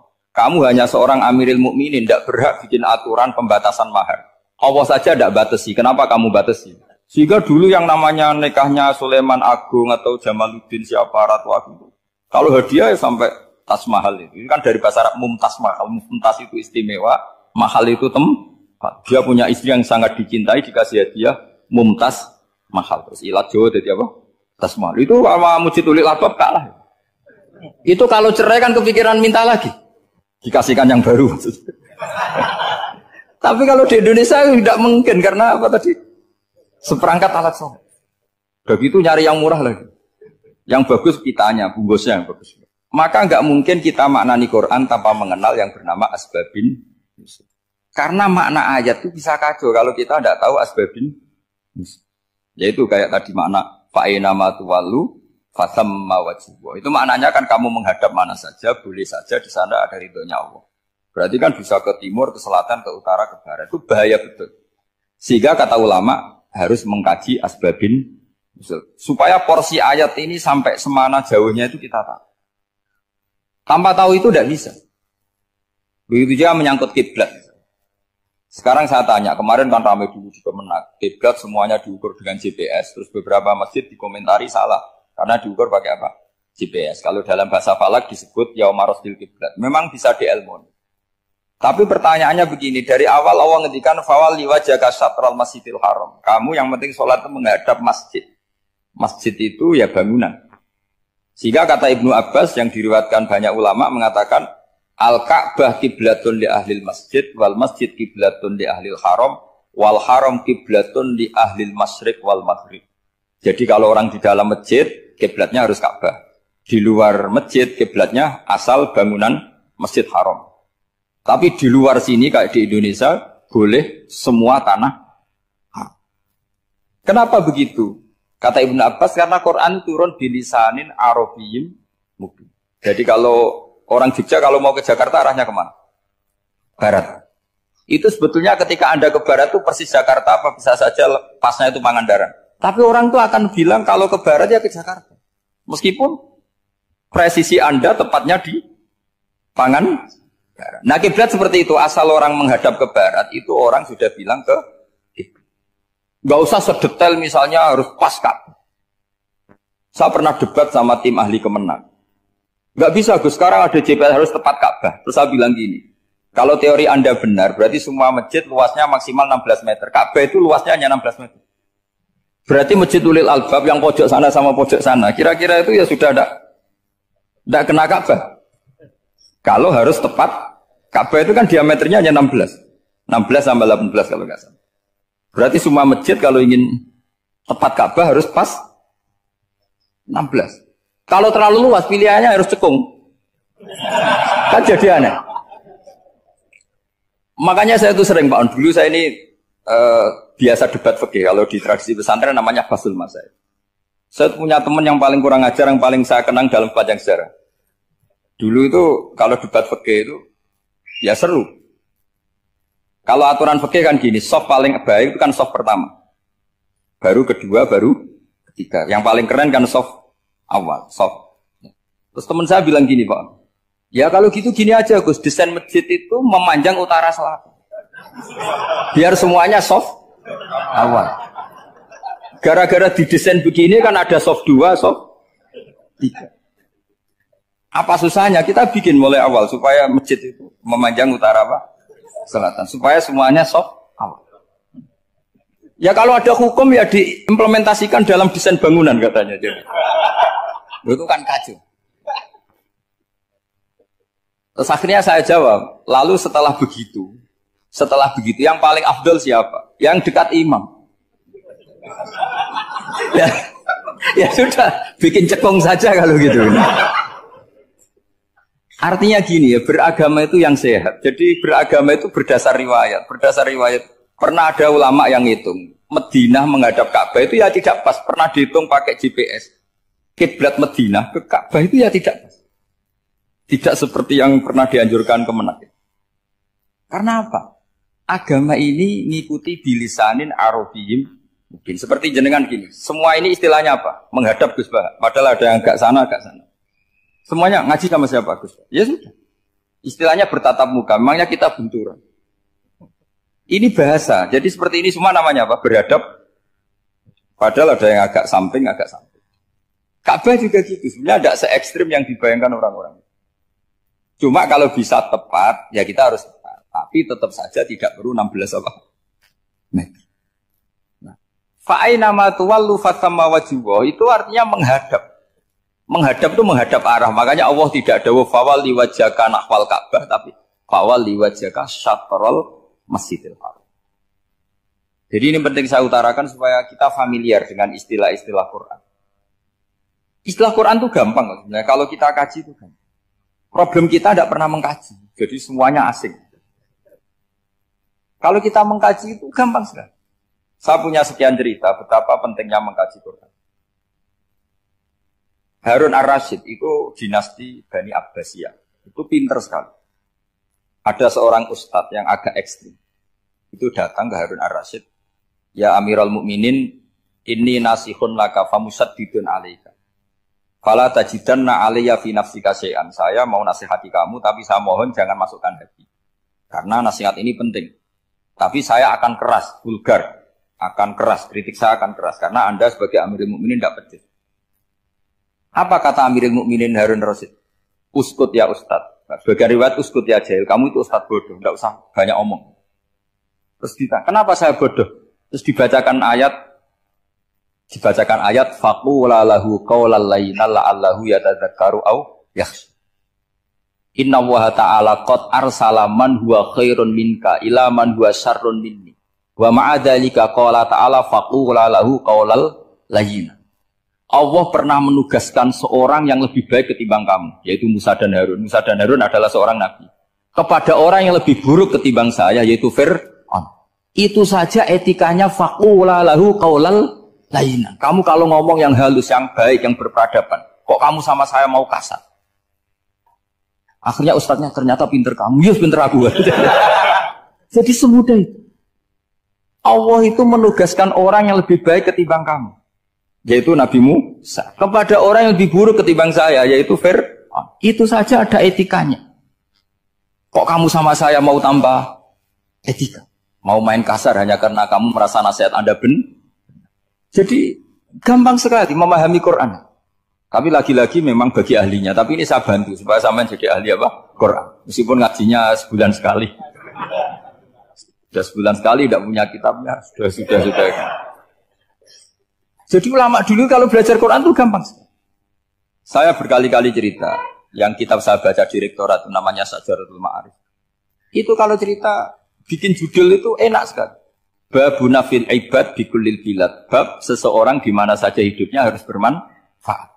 Terus dalilnya itu hanya mengutip makalahnya Nabi Isa, wa ja'alani mubarakan ainama kuntu. Ciri utama seorang nabi apa? Saya di mana-mana adanya berkahi orang lain. Jadi berkah bagi orang lain. Maksudnya tidak jadi problem bagi orang lain. Artinya kamu hidup entah di Jogja seperti Pak Ono orang Jember, saya orang Rembang. Hidup di Jogja manfaat, di Jember ya manfaat, di mana-mana. Saya pernah di Korea seminggu ya manfaat. Saudara kita TKI yang di Korea ya manfaat, di sana bikin masjid, bikin apa. Karena ngendikane Allah menceritakan Nabi Isa siapa? Wa ja'alani mubarakan ainama kuntu. Saya adalah orang yang di mana-mana berkah. Artinya manusia eksistensinya harus seperti itu, hidup di mana saja. Gampang sekali memahami. Pernah Imam Syafi'i ditanya, kalau kamu nggak kehilangan air atau nggak ada air di satu daerah, cari-cari dulu. Sampai nggak ketemu. Setelah nggak ketemu air, baru kamu boleh tayam. Imam Syafi'i ditanya, apa dalilnya harus mencari dulu? Kalau nggak ada air ya langsung tayamum saja. Kenapa harus nyari-nyari dulu? Jawabnya Imam Syafi'i itu gampang sekali. Qala ta'ala falam tajidu ma'an. Kemudian kamu tidak menemukan air. Di mana-mana tidak menemukan setelah mencari. Kalau belum mencari namanya tidak tahu. Kan ayatnya kan falam tajidu ma'an. Kemudian kamu tidak menemukan air. Tidak menemukan tuh nyari dulu apa langsung ambil sikap? Nyari dulu baru kesimpulannya tidak ketemu. Kalau belum pernah nyari namanya tidak tahu. Segampang itu lama dulu memahami Quran karena konstruksinya utuh. Yaitu mereka tahu betul bahwa Quran itu bilisanin Arabiyim. Ketika Futuhat Syam. Syam dulu itu dikuasai tentara Romawi. Era Sayyidina Umar Futuhat. Yerusalem dikuasai tentara Islam. Itu awal Sayyidina siapa? Umar radhiyallahu anhu. Ketika Futuhat mau ada pesta besar-besaran. Tapi Umar menolak. Ketika menolak, kenapa Anda menolak? Beliau hanya membaca ayat Inna Allaha ta'ala ayyara qauman faqala adhabtum thayyibatikum fi hayatikumud dunya. Allah itu mengkritik satu komunitas kaum yang zaman di dunia menghabiskan semua kenikmatan. Maka kita tidak perlu syukuran besar-besaran. Jangan-jangan Jatah kita di akhirat kita habiskan di dunia. Itu adhabtum thayyibatikum fi hayatikumud. Semudah itu. Semudah itu ulama. Rasulullah pernah dahar, pernah makan. Makan karena 3 hari gak makan, cara di Indonesia gak makan nasi, gak makan daging. Sudah lama sekali. 3 hari Nabi itu hanya makan kurma dan air putih. Pernah Nabi gak makan roti sampai 3 hari. Kalau Indonesia mungkin gak makan nasi. Di hari ketiga, ada sahabat yang berbaik hati, Nabi disembelihkan kambing, dipotongkan kambing, Nabi disuruh dahar. Itu baru dahar setengah piring, Nabi berhenti. Ketika ditanya, setengah piring itu kan sudah kuat untuk sholat, untuk apa sudah kuat. Ditanya, ya Rasulullah kenapa berhenti? Bukankah engkau tidak makan ini 3 hari? Nabi menjawab, walatus alunna yawma idzin anin naim. Semua nikmat yang saya rasakan nanti ada pertanggungjawabannya. Makanya saya tidak ingin banyak-banyak. Wah itu kalau diterapkan di sini enggak populer. Makanya saya tahu gayanya ngaji Quran itu enggak siap dengan konsep-konsep Quran ini. Jadi segampang itu orang dulu. Nah karena apa ya itu tadi? Mereka tahu asbabun nuzul. Quran itu diturunkan dalam konteks apa? Lafaz ini arahnya kayak apa? Mutlak muqayyadnya kayak apa? Muhkam mutasabihnya kayak apa? Nasah mansuhnya kayak apa? Nah sedikit saya cerita ini mungkin contoh terakhir supaya agak lama-lama nanti bingung kalau lama. Yang bingung ya saya. Bingung cara memahamkan.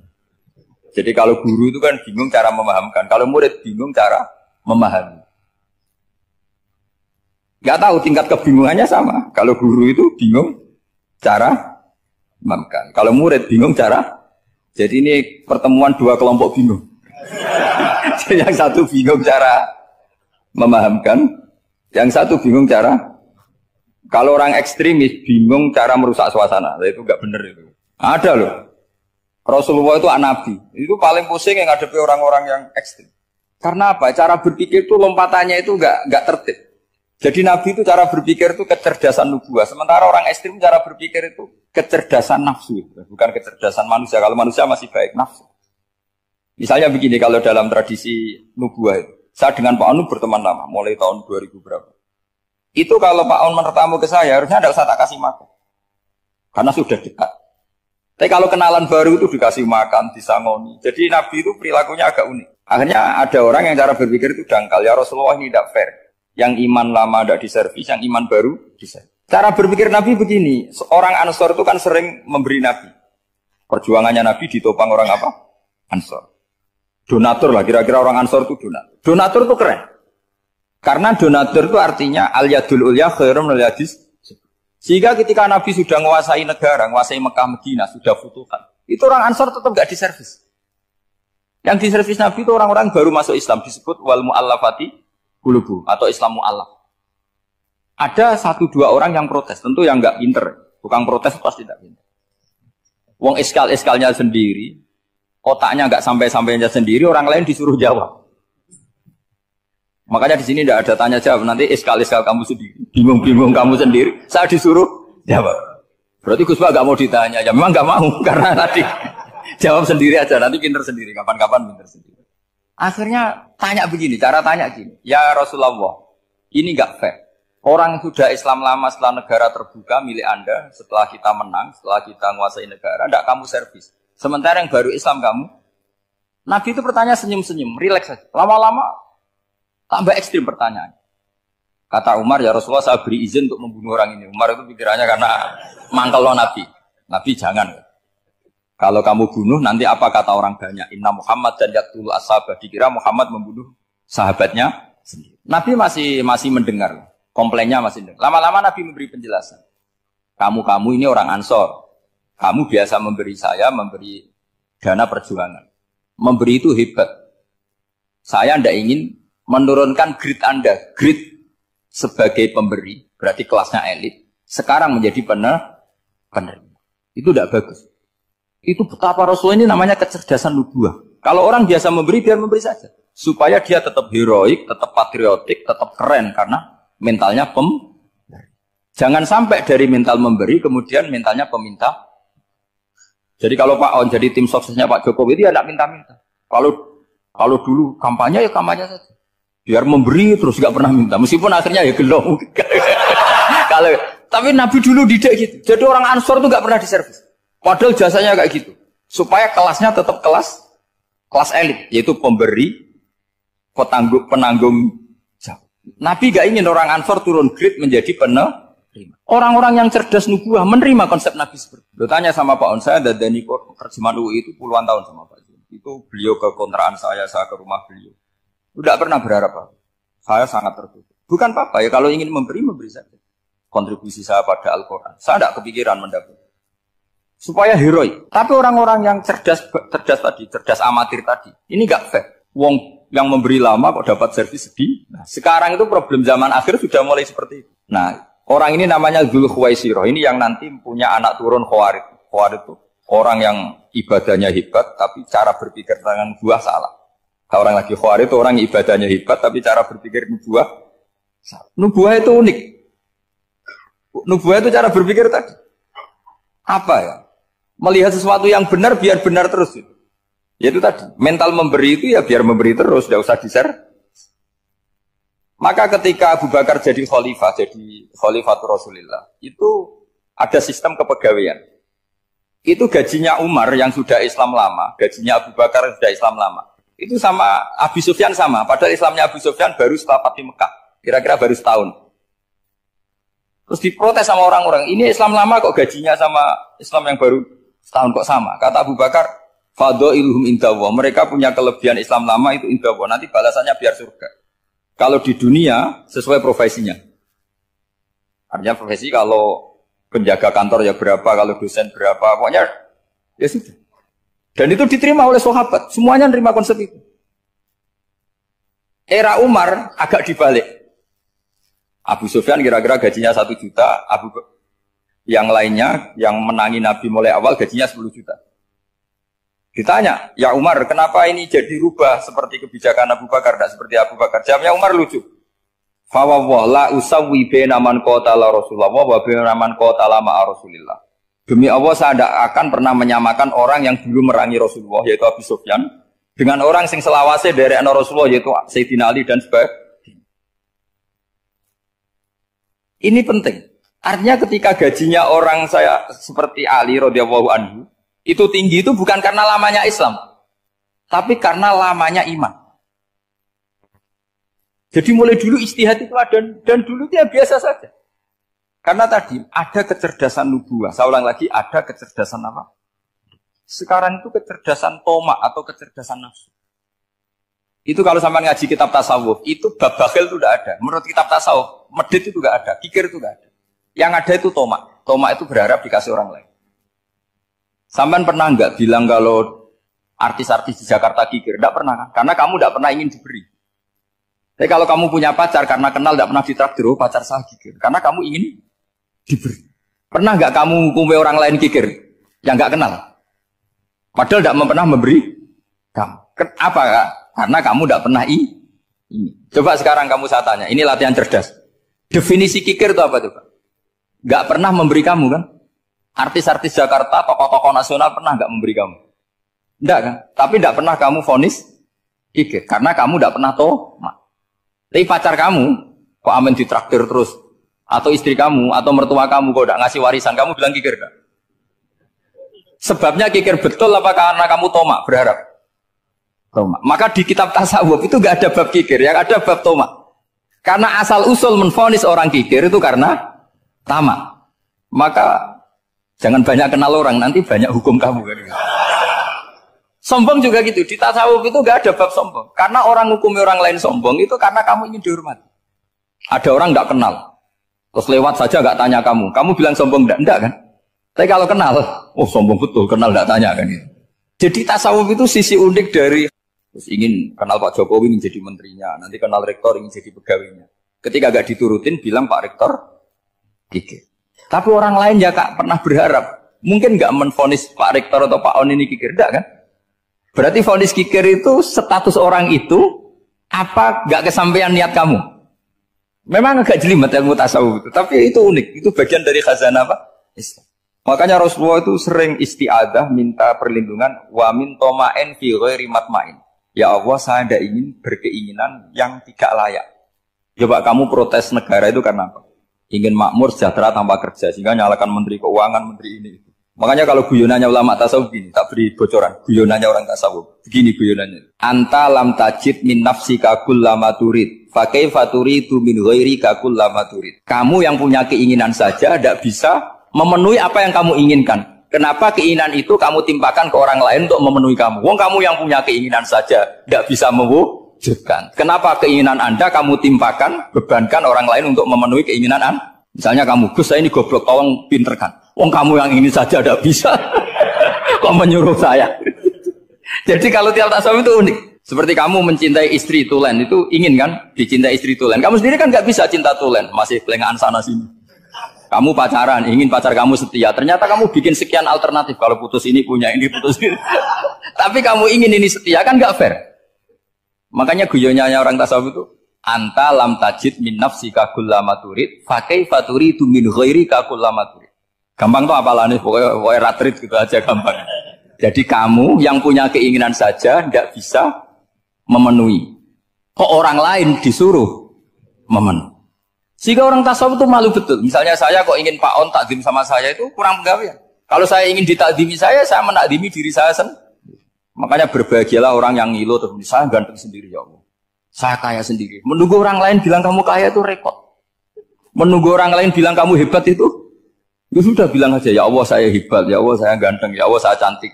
Daripada menunggu orang lain bilang apa? Cantik. Jadi ilmu tasawuf itu nih. Jadi kalau fikih itu yang dikritik itu kikir. Kalau tasawuf enggak tomak. Karena orang yang kamu vonis kikir itu jangan-jangan tidak kikir tapi mementingkan yang lebih penting.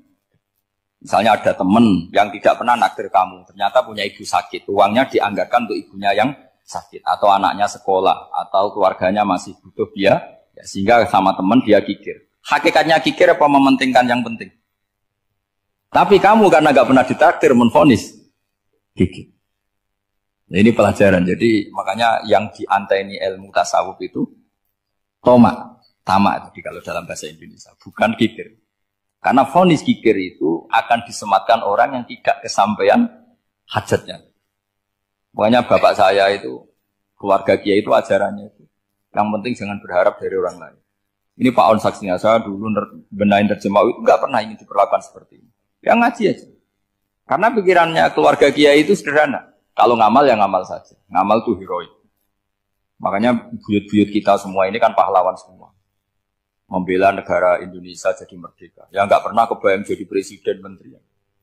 Tapi sekarang nggak, ngamal sedikit saja harus jadi menteri. Jadi ini bahaya kalau dalam kelangsungan bernegara karena orang biasa transaksional. Awal negara ini dibangun berdasar heroik, bukan berdasar apa? Transaksional. Tapi sekarang orang akan membiasakan itu. Apa-apa itu transaksional. Ini tidak bagus untuk kelangsungan bernegara. Apalagi kelangsungan beragama. Sehingga seperti saya ini masih punya desa-desa binaan di Sragen, di pedalaman Papua sekalipun. Saya punya santri banyak di Papua. Itu kalau cerita itu unik-unik. Itu mau Jumatan, itu enggak ada orang 40. Sudah datang setengah 12. Itu datangnya 3 jam. Di situ mau ketemu santri 3. Akhirnya mereka tanya gini, Pak. Pertanyaannya itu, Gus, boleh enggak Jumatan orang 3? Secara fikih Syafi'i kan harus orang 4. Kemudian mereka tak bilang, buat sholat duhur saja. Mereka enggak mau. Wong Jumat-Jumat kok duhur. Harinya kan Jumat, masa sholatnya? Sehingga kita yang jadi kiai akhirnya nyari fikul madzhabil arba, nyari fikih madzhab 4. Ternyata Imam Malik membolehkan orang 6. Ada yang bilang 12. Yang penting keceluk jamun itu kelompok. Kalau 3 kan belum keceluk apa? Belum disebut apa? Ini penting saya utarakan supaya kita berjuang itu bukan karena selfish seperti ini. Tapi yang namanya dakwah itu menjadikan orang tidak tahu menjadi tahu. Termasuk kepada desa-desa tertinggi. Sama. Yang namanya menteri itu pembantu presiden untuk memenuhi kebutuhan rakyat banyak. Sekarang misalnya menteri pertaniannya itu hebat, cerdas. Tapi petani nggak mau nandur padi, mau apa itu? Coba yang membantu ketahanan pangan itu para petani mau nanam padi apa karena menteri pertanian? Karena petani mau nanam. Ya sudah GR saja, kita pembantu presiden semua. Karena ikut menyumbangkan ketahanan pangan. Tapi kamu kan nggak digaji, kita keren, ngamal tambah harap gaji. Ini penting. Supaya Anda itu nggak hati kecil gitu. Ikut menyumbang negara tanpa ingin dapat gaji. Keren nggak? Nah itu nubuah. Apa? Nubuah. Orang Ansor itu seperti itu. Sehingga ketika Rasulullah wafat dan ada kompetisi kepemimpinan, itu orang Ansor gak ikut. Sudah kita makmum saja, silahkan dibagi di. Saking baiknya orang. Nah, makanya saya ulang lagi ya. Kecerdasan nubuah ini yang enggak difahami orang Khawarij. Orang Khawarij cara berpikir yang kerja banyak harus dapat banyak. Sementara kecerdasan nubuah enggak. Yang biasa memberi terus memberi saja. Ini saya baca supaya dapat berkahnya ulama-ulama dulu. Karena ini dikarang oleh ulama yang dipakai rujukan seluruh dunia. Begini, qala Ibnu Taimiyah ma'rifatu sababin nuzuli yu'inu ala fahmil ayat. Jadi mengenali asbabun nuzul itu membantu memahami secara benar ayat itu. Karena tadi kalau ayat itu dipotong itu maknanya bisa kacau kayak tadi famastamta'tum bihi minhunna fa'atuhunna ujurahun. Kalau diterjemah itu kan mendukung kawin mut'ah. Kalau terjemahnya saja perempuan siapa saja yang pernah kamu nikmati yang penting kamu bayar, itu kan aliran sesat dan menyesatkan. Itu konteks asbabun nuzul tidak seperti itu. Perempuan yang sudah menjadi istri kamu, seorang lagi perempuan yang sudah menjadi istri kamu, jika sudah kamu hubungan intim, maka maharnya harus dibayar penuh. Tapi kalau belum hubungan intim, maharnya hanya wajib separuh. Fanisfu ma faradtum illa ayafuna aw ya'fu alladhi biyadihi uqdatun nikah. Tapi tadi kalau di Indonesia gimana Gus? Itu yang repotnya. Maharnya itu tadi mau kena atasan dan apa? Bawahan. Wah kacau kalau di Indonesia. Sehingga kita bingung kalau dalam logika Arab kan gitu. Bayangannya kalau cerai, kata Allah fala ta'khudhu min syai'at. Harta yang sudah kamu berikan ke istri jangan diambil lagi. Sampai dilarang ngambil tuh karena jumlahnya banyak sehingga kepikiran ngambil. Kalau di Jawa nggak usah dilarang sudah tidak akan ngambil karena rukuhnya sudah lulus. Itu susahnya baca Quran di Jawa ya. Karena dari awal maharnya terlalu apa? Kecil. Terus beliau Imam Suyuti termasuk di sini menyontohkan yang pasti salah kalau difahami yaitu tadi ayat apa itu fa'inama tuwallu fastamma wajib. Jadi beliau terus meringatkan betapa pentingnya mengenali asbabin nuzul. Karena asbabin nuzul itu gampang. Saya ulang lagi, asbabin nuzul itu gampang. Gampangnya begini ya, kan ada satu peristiwa. Misalnya begini, Rasulullah itu kan mengkritik penuhanan Lata dan Uzza. Berhala-berhala itu dituhankan, dikritik sama Rasulullah. Kemudian mereka begini, karena mereka biasa personifikasi Tuhan. Muhammad, kalau Tuhan itu tidak Lata Uzza dan itu terbuat dari batu, lalu Tuhan Anda itu dari apa? Amin fiddotin audabin. Lalu Tuhan Anda ini dari emas apa dari perak? Karena mereka nggak bisa membayangkan Tuhan tanpa dipersonifikasi. Terus Allah menurunkan qul huwallahu ahad, Allahus somad, lam yalid wa lam yulad wa lam yakul lahu kufuwan ahad. Karena otaknya mereka sudah begitu, yang namanya Tuhan itu harus dipersonifikasi. Cerita yang paling unik gini Pak On, ada bos Islam, ada bosnya TKI yang baik. Mereka mengizinkan pekerjanya sholat. Bareng sholat tuh diingeti ke atas ke bawah, kok nggak ada arcanya.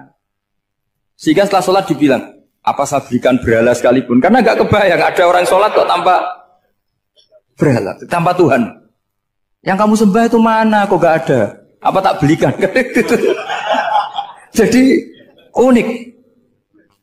Nah teman saya yang satu unik lagi, dia termasuk pegawai Garuda yang derekno saya ke Korea itu orang pegawai Garuda. Dia karena orang kaya biasa ke Eropa kemana-mana itu. Singkat cerita dia sholat di mall karena nganggep Korea itu sudah negara maju kayak Eropa. Setelah sholat di mall pas asar itu, security-nya nelpon polisi. Pak polisi di sini ada ritual teroris. Jadi kalau menamakan sholat itu ritual. Jadi artinya apa? Ritual-ritual yang kita lakukan itu macam-macam cara pandang. Orang ateis itu kan Cina kan Korea itu kan ya Cina lah, Korea, Jepang, RRC itu kan sipit. Itu ya yang namanya ibadah sembahyang harus ada patungnya atau ada arcanya atau ada benda-benda. Orang Islam kan nggak ada sama. Makanya mereka itu kok bisa? Problemnya kita, saya ulang lagi, ini problemnya. Problemnya kalau ada itu ya repot. Begini misalnya, ini masih tentang asbabun nuzul. Ini contoh terakhir, tentang masih asbabun nuzul. Umar radhiyallahu anhu, sahabat Umar itu kalau mencium Hajar Aswad itu sambil gedumel. Tidak berdoa, tapi gedumel. Masyhur. Itu ada di Bukhari.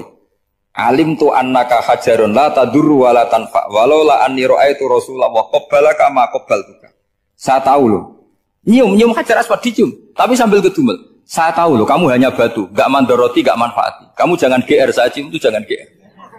Kalau saja saya tidak melihat Rasulullah mencium kamu, maka saya ada sudi nyium kamu. Dah gitu aja. Terus itu tiap nyium Hajar itu tidak doa. Kalau kamu kan gak minta kaya, minta macam-macam. Kalau Umar malah gedumel. Nah, kenapa demikian? Itu ada asbabun nuzulnya. Umar itu saksi sejarah. Ketika Rasulullah Fathi Mekah, Nabi kan tawaf terus mencium Hajar. Itu di belakang masih banyak orang kafir. Kebetulan Umar masih di sana. Sudah Islam Umar, tapi dia di belakang. Dengar orang-orang kafir, Muhammad itu tua aneh. Katanya melarang nyembah batu. Ternyata dia nyembah batu. Jadi Nabi nyium Hajar Aswad itu dikira nyembah. Katanya ngelarang nyembah batu, tapi dia kok nyembah batu. Karena Nabi mencium Hajar Aswad. Nah, karena untuk menghilangkan stigmasi itu, Umar tiap nyium Hajar Aswad ngomong gitu. Kan ada sound system, mungkin jadi sound system. Supaya jelas bahwa penciuman ini bukan karena menyembah. Artinya mudah sekali kenapa Umar ngomong gitu. Karena asbabun nuzulnya seperti itu. Coba kalau kamu tidak tahu asbabun nuzul, Umar maksudnya gimana? Gak doa, gak apa kok malah ngomong gitu kan. Tapi kalau kamu tahu asbabun nuzul Umar itu yang mendengar komentar orang sama ketika kita tawaf itu kan 3 pertama kan kita lari-lari kecil. Itu ceritanya juga gitu. Rasulullah itu hidup di Medina, terus diterkenalkan miskin. Medina itu kota wabak, kota penyakit, endemik. Dulu Medina, Yasrib itu kota endemik. Sehingga kata orang kafir-kafir Mekah, yaji ulihadal bait kaumun qad wahanat huma Yasrib. Nanti akan datang satu komunitas kaum yang sudah lemas karena kena penyakit TBC dari Yasrib. Nabi dengar itu, makanya terus bilang ke para sahabat, tunjukkan kalau kamu kuat dengan cara lari 3 kali. Terus pakai pakaian yang kelihatan maco, yaitu yang dipakai lelaki-lelaki. Bahunya dikelihatan. Nah, setelah Rasulullah wafat, Umar menggantikan beliau setelah Abu Bakar. Umar bilang gini, sebetulnya tawaf seperti ini, yaitu lari pertama 3 putaran pertama lari dan memperlihatkan pundak seakan-akan orang maco itu sudah enggak perlu. Karena alasan itu sudah tidak ada. Tapi ini tinggalan Rasulullah, maka jangan rubah ya tetap seperti ini. Akhirnya meskipun sudah tidak ada alasan tadi menjawab stigmasi orang kafir, tetap tawaf seperti itu. Jadi memang agama itu unik. Kadang kita harus tahu alasannya, tapi alasan itu kalau menjadi mahatul hukmi, pijakan hukum sah. Misalnya kamu terus bilang gini, ya berarti tawaf sekarang bebas, gak perlu seperti itu. Kan alasan itu sudah ada. Nah di sini pentingnya riwayat. Riwayat itu begini, logikanya sudah nggak ada, tapi kaifiah itu, cara itu masih kita terus. Dan itu memang, saya ulang lagi, harus tahu asbabun nuzul. Saya beri contoh ya misalnya, wa idza darabtum fil ardi falaysa 'alaikum junahun an taqsuru minas shalah. Terus ayatnya di mana? In khiftum ayyaftinakumul ladzina kafaru. Jika kamu pergi dalam keadaan takut ditangkap orang kafir atau takut diculik orang kafir, maka kamu boleh mengqasar salat. Itu jelas ada ayat in khiftum ayyaftinakumul ladzina kafaru. Jika kamu takut diculik orang kafir. Sehingga ketika Ba'da Fathi Mekah, setelah Mekah dikuasai Islam, Umar tanya, "Ya Rasulullah, kenapa engkau masih salat qasar? Bukankah kita sudah aman?"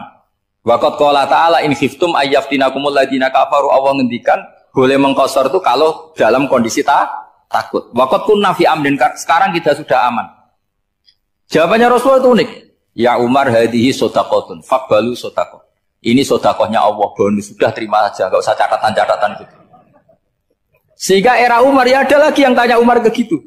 Kata Umar, sa'altu dzalika Rasulullah sallallahu alaihi wasallam faqala hadhihi shadaqatu wa faqbalu shadaqah. Sudah ini bonus dari Allah, terima saja. Ini kan unik. Padahal kalau secara disiplin ilmu kan begini. Kamu boleh mengqasar salat kalau dalam bepergian dan dalam keadaan takut. Logika hukumnya kalau tidak takut tidak usah. Sama seperti begini. Kamu kalau pergi jauh seperti saya Pak On, itu ngosor sholat apa enggak ngosor kan? Alasannya kalau kosor itu, kalau pergi itu masyakot, repot. Sekarang pergi kita pakai Alphard, pakai Innova, bawa uang, disupirin, itu masyakot enggak? Enggak kan? Tetap boleh jamaah enggak? Boleh. Sebenarnya kamu jamak itu karena pengetahuan hukum apa karena enak jamak? Kalau alasannya masyakot, kan sekarang sudah ada. Nggak repot. Ya sudah pakai hadis tadi. Ini hadiah, terima saja. Jadi makanya agama itu riwayat. Tapi ada saja ulama yang agak balik loh. Agak balik loh gini. Banyak juga ulama misalnya duwe gawe. Ibunya sakit terus ribet. Jamak sholat. Kenapa? Ribet ngurmat ibu. Makanya ada saja kiai yang duwe gawe mantu itu terus jamak sholat. Tapi jangan ikuti. Tapi ada saja karena alasannya jamak itu karena apa? Repot. Ya ada saja tapi ya jangan ditiru. Cuma saya ini cerita analisis hukum itu memang agak-agak unik. Jadi tadi kadang Nabi itu ditanya, ya Rasulullah kita dulu boleh jamak qasar ini kan karena in khiftum ayyafinakumul ladzina kafaru, takut diancam orang kafir. Sekarang aman, kenapa tetap jamak? Jawabnya Nabi, ini hadiah, terima saja. Ya ada sahabat yang bantah, kenapa Nabi? Allah itu zat yang baik, kalau sudah ngaji bonus nggak pernah ditarik lagi. Makanya Nabi kalau berdoa itu unik. Ya, siapa yang disiksa di dunia karena dosanya, fawahu akramu min ayyus sanniya uqubatahu fil akhir. Kalau ada orang salah kok di dunia sudah dikasih sanksi, Allah itu lebih mulia untuk mengulang nanti di akhirat. Akram itu Allah terlalu mulia, maksudnya orang kepikiran wis males ya selesai, tidak akan di. Kalau sampean kan enggak, masih ingin lagi. Jadi itu cara berpikir nubuah. Jadi berpikir nubuah itu beda. Ada orang pas sujud diinjek sama orang fasik, diinjek. Kemudian si yang sujud tadi, wallahu la yaghfiru wa laka, demi Allah tidak akan ngampuni kamu. Itu langsung Allah memberi wahyu sama Nabi di zaman itu. Bilangin yang sedang sujud itu, dia harus minta maaf sama saya, kata Allah. Mangdalladzi yata'alla ala fulan. Dia bersumpah bahwa Allah tidak akan memaafkan orang, itu harus diralat. Nabinya iskal, kenapa ya Allah? Yang Tuhan itu saya ini punya sifat dua, bisa menyiksa dan bisa memaafkan. Kenapa dia milih sifat saya satu tidak memaafkan? Akhirnya apa? Orang yang nginjek tadi sama Allah dikasih tobat dan jadi orang soleh. Jadi itu makanya kamu nggak boleh jadi orang ekstrim nyifati Allahnya satu. Nggak boleh, Allah tetap bisa yaghfiru liman yasha wa yu'adzibu man yasha. Sifatnya Allah dua ya tetap dua, nggak boleh kamu pilih satu. Misalnya kamu kan biasanya gini, yang ghafur untuk kamu, yang sadidul uqab untuk orang lain. Mesti kelakuannya sama kan begitu. Nggak boleh seperti itu. Rasulullah kayak apa bencinya sama Wahsy? Karena Wahsy itu qatilu Hamzah. Yang membunuh Sayyid Hamzah siapa? Itu bencinya bukan main Rasulullah. Sampai maksud-maksud Wahsy. Tapi sama Allah malah diturunkan ayat laisa laka minal amri syai'un aw yatuba alaihim aw yu'adzib. Muhammad, meskipun kamu kekasih saya itu tidak wilayah kamu, maafkan atau enggak, terserah saya, kata Allah. Ternyata betul, malah Wahsy dikasih tobat. Nah sekarang enggak, orang itu nyifati Allah sama orang lain sadidul iqab, kalau sama dirinya enggak boleh seperti itu. Allah ya sifatnya tetap. Jadi boleh kamu misalnya berdoa, ya Allah mbak yang cantik itu semoga dapat jadi istri saya. Mbaknya juga boleh berdoa, ya Allah naudzubillah min dzalik. Jadi ini adu kekuatan, nanti terserah, nanti Allah pihak yang mana? Kayaknya pihak yang perempuan mungkin. Karena kasihan kan kalau cantik dapat orang apa? Saya tuh andaikan boleh fatwa fikih, yang saya haramkan tuh orang jelek dapat orang jelek. Karena kasihan anak-anaknya, tahu-tahu jelek banget. Jadi itu kan kasihan itu. Jadi dalam Islam itu seperti itu. Jadi apapun benci kita sama musuh kita, Allah bisa saja memperlakukan musuh kita secara baik. Karena Allah itu yaghfir. Tetapi kita harus sifati Allah yaghfiru liman yasha wa yu'adzibu.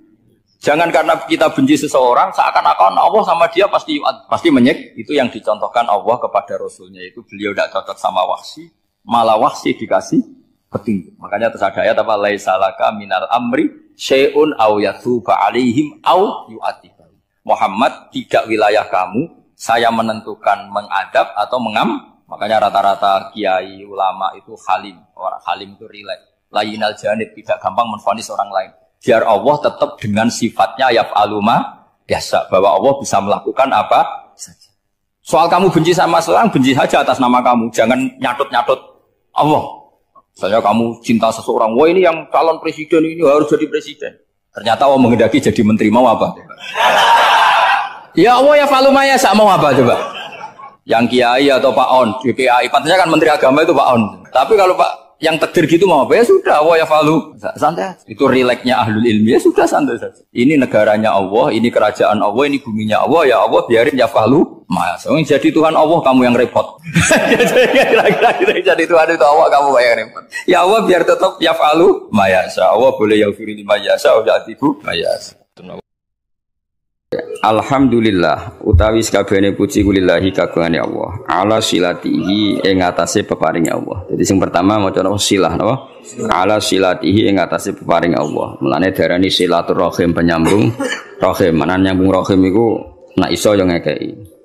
Ora mau titip salam tok. Wong iso ya. Suma salamu wahi mongko nuli te salam ya Allah lan iki ma'a sholatihi.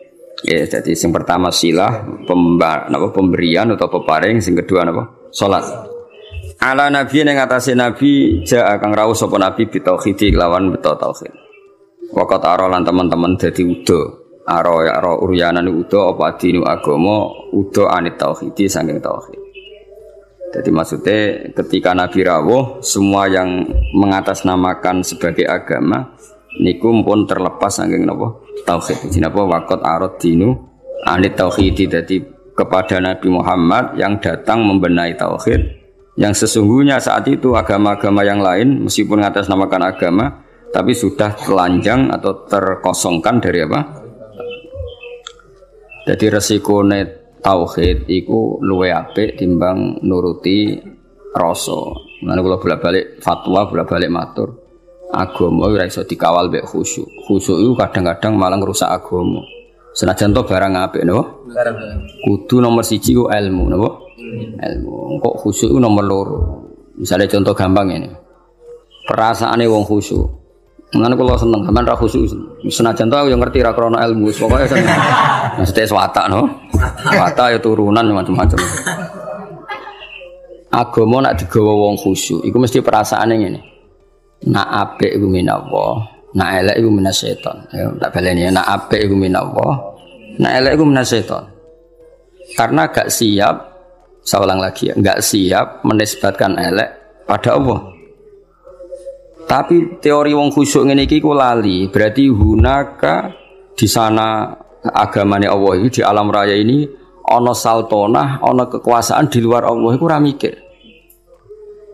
Mulane perdebatan Imam Sanusi mewakili ahli sunnah mbek Mu'tazilah ngono. Dari Imam Sanusi kita yakin kan masyhur kan iman rukun ke-6 apa khairihi wa syarrihi. Iku hebatnya Islam. Islam iku agama sing paling ngidolakno Allah, paling mentauhidkan Allah, paling mentakbirkan Allah, paling memuji Allah. Tapi wasemono rukun iman iku khairihi wa syarrihi min Allah. Kowe gelem ra gelem raimu elek ya kersane apa? Kowe goblok ra apal-apal ya kersane apa? Mulane kiai ku ra iso tegas wong kersane apa. Mulane ketika kiai kowe aku beja-bejane wong mergo kiai ini ahli apa? Tauhid. Ora wong goblok ya tenang. Ora santri ra jelas ya tenang. Dalil apa khairihi? Itu nak pondok unggulan apa? Oh ribet ana santri goblok ribet. Kurang ngaji kok. Kakean manajemen apa? Ben aku iman tenan ya khairihi. Nah, ketika Mu'tazilah mengatakan bagaimana mungkin Allah menghendaki syar. Innallaha ta'ala naha anis syarri kaifa arada. Mu'tazilah masuk akal. Bagaimana mungkin Allah melarang keburukan kemudian dia menghendaki. Apa? Kaifa arada syarra wa huwa nahahu. Bagaimana dia menghendaki keburukan sementara Allah melarang itu. Orang Mu'tazilah gak masuk akal. Akhirnya Imam Sanusi ngendikan berarti waqa'a fi mulkihi ma la yuridu. Apa? Waqa'a fi mulkihi ma la yuridu. Berarti Allah sing jarene pangeran mimpin alam raya ini sering terjadi sesuatu di luar kendalinya. Dewa terus gak tauhid, no? Lah iya nak goblokmu, kelirumu iku kok setan. Berarti banyak kejadian di alam raya ini yang Allah ndak bisa mengendalikan. Waqa'a fi mulkihi ma la yuridu. Jadi kira-kira Allah dilapuri Gusti Hollywood kok akeh maksiat, Bali akeh maksiat. Aku daerah berkutik sajane ora karep ngono, iku setan iku. Lah aku pengen lawan, gak iso kan ribet. Senajan to sesuai nurani karepe wong Islam yumni khairihi minallah, syarrihi minasyaiton. Tapi risikone nanti berarti Allah gak berkutik di depan setan. Semulane cocok ra cocok kowe kudu iman khairihi wa syarrihi minallah. Nah, soal engkau nak ilmu wis bener, saya ulang lagi. Soal engkau nak ilmu wis bener khairihi wa syarrihi minallah. Kowe oleh bi hukmil adab. Ya saya ulang lagi bi hukmil adab, ora bi hukmil hak, bi hukmil adab. Kowe darani khairihi minallah, syarrihi dinisbatno ning setan. Tapi kowe ngomong ngono bakdo benere tauhid. Ya sawise benere tauhid. Ya. Paham ya? Jadi kita kudu yakin khairihi wa syarrihi minallah. Senajan to sakwise iku ana hukum adab. Kenapa kang rapal-apal? Mari aku ora sregep. Kadang-kadang kenapa rapal-apal? Turunan. Pokoke kapan-kapan ngomong ngono gak apa-apa.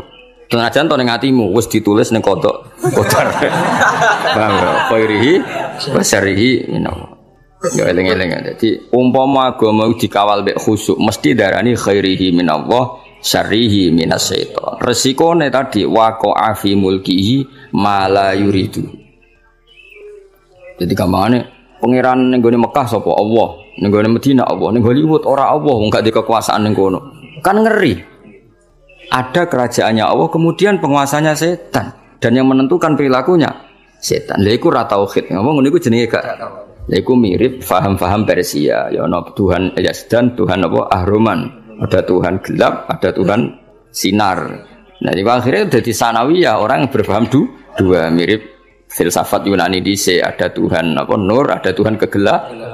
Nah, agama enggak mau seperti itu. Agama kudu tauhid, khairihi wasyarrihi. Ya, jadi mulane aku ora iso tegas mbek kowe mesum paulet wis ora iso tegas. Kene tauhide wis bener kok. Khairihi wasyarrihi minallah. Kowe kerinter ya kersane Allah, giyoblok ya kersane Allah. Paham ya? Senajan to kok ibu-ibu rontok sosiologi, rontok iso ngamati. Kenapa goblok kok? Mari aku rasa sregep. Kenapa gak lanyang? Jarang deres. Kadang-kadang ngomong kenapa turunan. Kadang-kadang kurang wesel. Pokoknya gak apa-apa lah, tapi ku kabeh hukumil adab. Tetap hakikate iku khairihi wa syarrihi minallah. Paham ya? Jadi wong iku ora oleh ngawal Islam mbek khusyuk. Agama iki tau ana prahara mergo paham-paham khusyuk. Ane khusyuk itu sausé ilmu. Kaya apa rusake agama iki tau dipimpin khawarit angger wong salah kafir wong salah. Akeh kiai khusyuk ora iso ngaji ku mesti rusak. Santri wajib ngalail wajib tiru akad kuwabe guyu banter keliru rokokan keliru angop keliru kuwabe keliru. Iya. Iku nak cara ilmu masalah. Senajan to cara adab bener nglatih santri dalek itu bener cara adab. Cara ilmu salah. Ijabu malam yajib kriminal, wajibno barang ra wajib ning kena ngaji sulam taufik. Termasuk dosa gede. Ijabu malam yajib, wajibno barang sing ora wajib. Lho aku nuruti kepengin nang sampean salat qobliyah badiah. Bareng ra tak wajibno terus blas. Wah telaka tenan wis. Telaka tenan iki. Tapi tak wajib aku mesti disemprit sampai Habib Abdullah bin Husain bin Thohir sing aran Sulam Taufik termasuk kriminal lho ning bab ilmu. Ijabu malam yajib wajibno barang sing ora wajib. Anu rata-rata pondok fikih wis do jarang salat qobliyah badiah. Kang qobliyah sik. Bahaya Kang iku ijabu malam yajib wajibno barang. Yo repot. Maksudnya tetap ra wajib, tapi nek iso lakoni dadi. Tapi kesuwen berilmu. Ajane aku ngerti kira salat qobliyah ora krana ilmu. Cuma ana dukungane mau mergo apa? Ora oleh ijabuma lam yajib. Lha iki ora nentang dalail ya apik. Tapi sekali muni wajib kudu mbok lawan, no? Lawan. Jadi ku resikone Islam dikawal khusyuk. Ya apa Islam iku tau tragedi ana khawarit, napa? Kanjeng Nabi ku qiyamul lail lamun 4 dina, bariku mboten. Mumpama Nabi kok qiyamul lail traweh terus mesti dikira traweh iku wajib. Nabi ku direwangi gak traweh. Demi ngetokno nak mboten wajib. Tapi ya mau Nabi gak traweh tetep qiyamul lail. Nek kowe ora traweh ora traweh tenan iku. Jadi Nabi gak traweh iku tetep qiyamul lail. Kowe terus delok TV rokokan lho ribet. Ya tak balen nek sunane kula suwun iki ngaji Jawarut Tauhid kitab sing mulai Al-Azhar, mulai Sayyid Muhammad, mulai Mbah Mun termasuk Mbah Fadl kata sing ngitmai kitab Jawarut. Jadi wow resikone napa? Memang ilmu itu kadang enggak nyaman ya tadi kadang kita yo dukung Mu'tazilah. Piye Mu'tazilah kadang yo ono bener. Mane jare Sayyidina Abdus Salam aku iku ahli sunnah tapi Mu'tazilah kadang yo setuju. Piye ndekne berpendapat ngono iku li husni adabihim billah. Mereka tuh kepengen sopan ambek pangeran. Sehingga darane khairihi minallah, syarrihi minasyaiton. Tapi tetap kita ora anut Mu'tazilah. Mergo resikone ana sanawiyah, ada dualitas. Ya ada dua kebaikan yaitu dipimpin Allah, ana otoritas keburukan dipimpin setan. Nah berarti kan Allah gak kuwasa ngendhalekno syar, utawa ngendhalekno setan. Jadi kamane bareng ning donya akeh maksiat terus pangeran cocokan mbek setan. Menang kowe kosal kasil. Ribet tuh. Donya maksiat beto taat akeh di. Akeh maksiat. Lah nek misale iku kehendak setan berarti kok olah kalah pangeran. Mergo keburukan. Jajal misalnya ning pondok sing lane ambek sing ora gen. Jajal jawab. Jawab. Akeh sing ndi? Akeh sing ora lane. Berarti terus pangeran cocokan mbek setan. Akeh balaku toh ora lane. Ribet. Tapi artinya apa? Ada dualitas, ada rivalitas. Ya ku ra oleh cara tauhid ngono iku. Nah, nek kanjeng Nabi ngendika ya pokoke khairihi wa syarrihi niku aneh Islam. Jadi Islam iku nglarang syar, ya. Islam itu nglarang syar, nglarang keburukan, tapi nak cara iman kon muni khairihi wa syarrihi minallah. Mulane agama iku ono aneh. Lah dhewe bangun agama yo ono aneh. Lah ora aneh piye? Kondarani syariku manhiyun, sesuatu yang dilarang. Tapi kondarani syariku minallah. Mbok logika kaya apa ya bingung. Mana ke santri terus ngowah-ngowah rokokan gayane kok mikir tauhid mergo piye. Ndelok kali mek bingung piye yo. Khairihi wa syarrihi minallah. Asyarru mamnuun, asyarru manhiyun. Tapi kok darani ira datu iku piye yo? Ya ora piye biasa wae ora mbok pikir-pikir. Pancen kersane pangeran. Kowe raimu elek ku jae. Karmu tak karepe pangeran. Ya kersane pangeran. Kowe ya ora kepen duwe rai elek. Ngerti-ngerti lahir wis. Yo, lan cara Sayyidina Ali ngono. Kowe nek ora percaya kabeh kersane pangeran, kowe lahir karepmu apa karepe pangeran? Ya karepe pangeran. Kowe tau kepen lahir nggih mboten. Lah iya kabeh. Kowe tau kepen goblok. Mboten kan? Tau kepen melarat. Tapi nyatane yo melarat yo goblok wis kabeh kersane pangeran. Mane dipimpin kiai ahli tauhid kaya aku yo repot. Repote mah ora iso ngloroi santri nemen-nemen iso. Mergo khairi. Sering. Kena ben pinter ya moro pondok unggulan ben program terus apa? Mulai dadi mesin, dadi wong alim. Ora mergo ana standar ya, Pak. Standar. Tahun pertama 10 juz, tahun kedua pokoke kan ono, gak ngono didik apa? Didik. Kere santri 8 tahun rabu. Ribet. Iku wis makome makom tauhid to, Pak. Makom tauhid. Iku khairihi wa syarrihi. Mane kiai kok kula seneng ana alumni lapor pegatan ya sewante. Mbah alumni jenengan sak teng Korea kerja ya sewante. Krungu pegatan yo. Sewante kuwabe khairihi. Napa ada eling-eling yo. Agama iku nganggo ilmu, cocok ra cocok termasuk wau. Wong iman kok khairihi wa syarrihi minallah. Lah iman ngene iku mok nggo penguatan tauhid na Allahu muridul khairi was syarri. Tapi ning bab adab, napa ning bab adab tata krama kita darani khairihi minallah, syarrihi minasyaiton. Tapi tetep mbok arani bab adab. Nak mbok arani hakikat berarti setan duwe kekuasaan sing ngalahno kekuasaane Allah. Buktine maksiat luwe akeh timbang taat. Berarti setan nak dikarep kasil terus Allah rapati. Kasil cara tauhid masalah besar. Paham ya? Tapi cara adab terus kowe muni kenapa kang goblok? Biasa sesuai rencana Allah. Yo repot. Yo repot tak cara. Repot. Tapi suatu saat iman ini penting. Suatu saat kita dibojo, diusir, urip pemloro, kudu ridho kan kabeh kersane Allah. Jadi wis ngono. Ya dadi eling-eling ya. Dadi termasuk sing dilawan Islam niku Nabi riyen bersinggungan mbek wong Persia no. Wong Persia niku cara berpikir sanawiyah lan jarene agama Masnawi. Masnawi ana rivalitas keduaan ya ana Tuhan nur, ana Tuhan kegelapan. Akhirnya ya ora tauhid wong loro napa? Loro. Eling-eling mlane agama iku ora iso mbok kawal mbek khusyuk. Kudu mbok kawal ambek ilmu. Mlane fa'lam annahu la ilaha illallah. Allah ora nyaratno kowe nek nglafadzno la ilaha kudu khusyuk ora ono ning Quran, tapi kudu nganggo ilmu. Ora iso kang nglafadzno la ilaha illallah syaraté sah kudu khusyuk ora iso terus merem-merem wis ora iso. Iku ora ukuran. Sing diukur ukuran nglafadzno kalimat tauhid sah nganggo ilmu. Mlane redaksine fa'lam annahu la ilaha. Ora ono ning Quran fakhsha kowe kudu khusyuk nang nglafadzno ora iso. Lah soal kok ana guru-guru tarekah sing nak nglafadzno kudu ngene ya ku ilmu tarekah tapi tetap tidak makili ilmu. Itu makili adab napa? Makili adab. Soale wong iku kudu sila madhep mula terus nak nglafadzno ngene. Gedheke ngene iku urusane wong tarekah tapi tetap iku ilmu adab, tidak ilmu tauhid. Ilmu tauhid sebenarnya kok kowe. La ilaha illallah diwangen-angen gayane kok wong paham wae. Iku jenenge tauhid to? Jenenge tauhid. Eling-eling ya dadi tetap kita yakin apa ma asaba musibatin fil ardi wala fi anfusikum illa fi kitabim min qabli an nabra'ah. Ya ora ono musibah sing menimpa kamu apa ma asoba min musibatin fil ardi wala fi anfusikum illa fi kitabim min qabli an nabraha inna dzalika 'ala Allahi yasir. Dan Allah piyambak atas nama ilmu yang ngendikan terang-terangan ya di mayasa wa di mayasa. Niku pangeran ya unik. Pangeran itu terang-terangan. Lha mangsamu piye no aku. Kadang ngendikane terang-terangan. Aku itu ya di mayasa wa di mayasa. Aku yo ngekeki hidayat sing tak kersakno, ngekeki sesat sing tak kersakno. Niku berarti Allah ketika ngendikan konteks tauhid. Tapi tentu kita dididik ada ma'asobaka min hasanatin famin Allah wa ma'asobaka min sayyatin famin nafsi. Tapi Allah ketika ngendikan tauhid kul kullum min indillah. Jadi lha iku ana dawuh tauhid, ana dawuh adab. Ya, ana dawuh tauhid.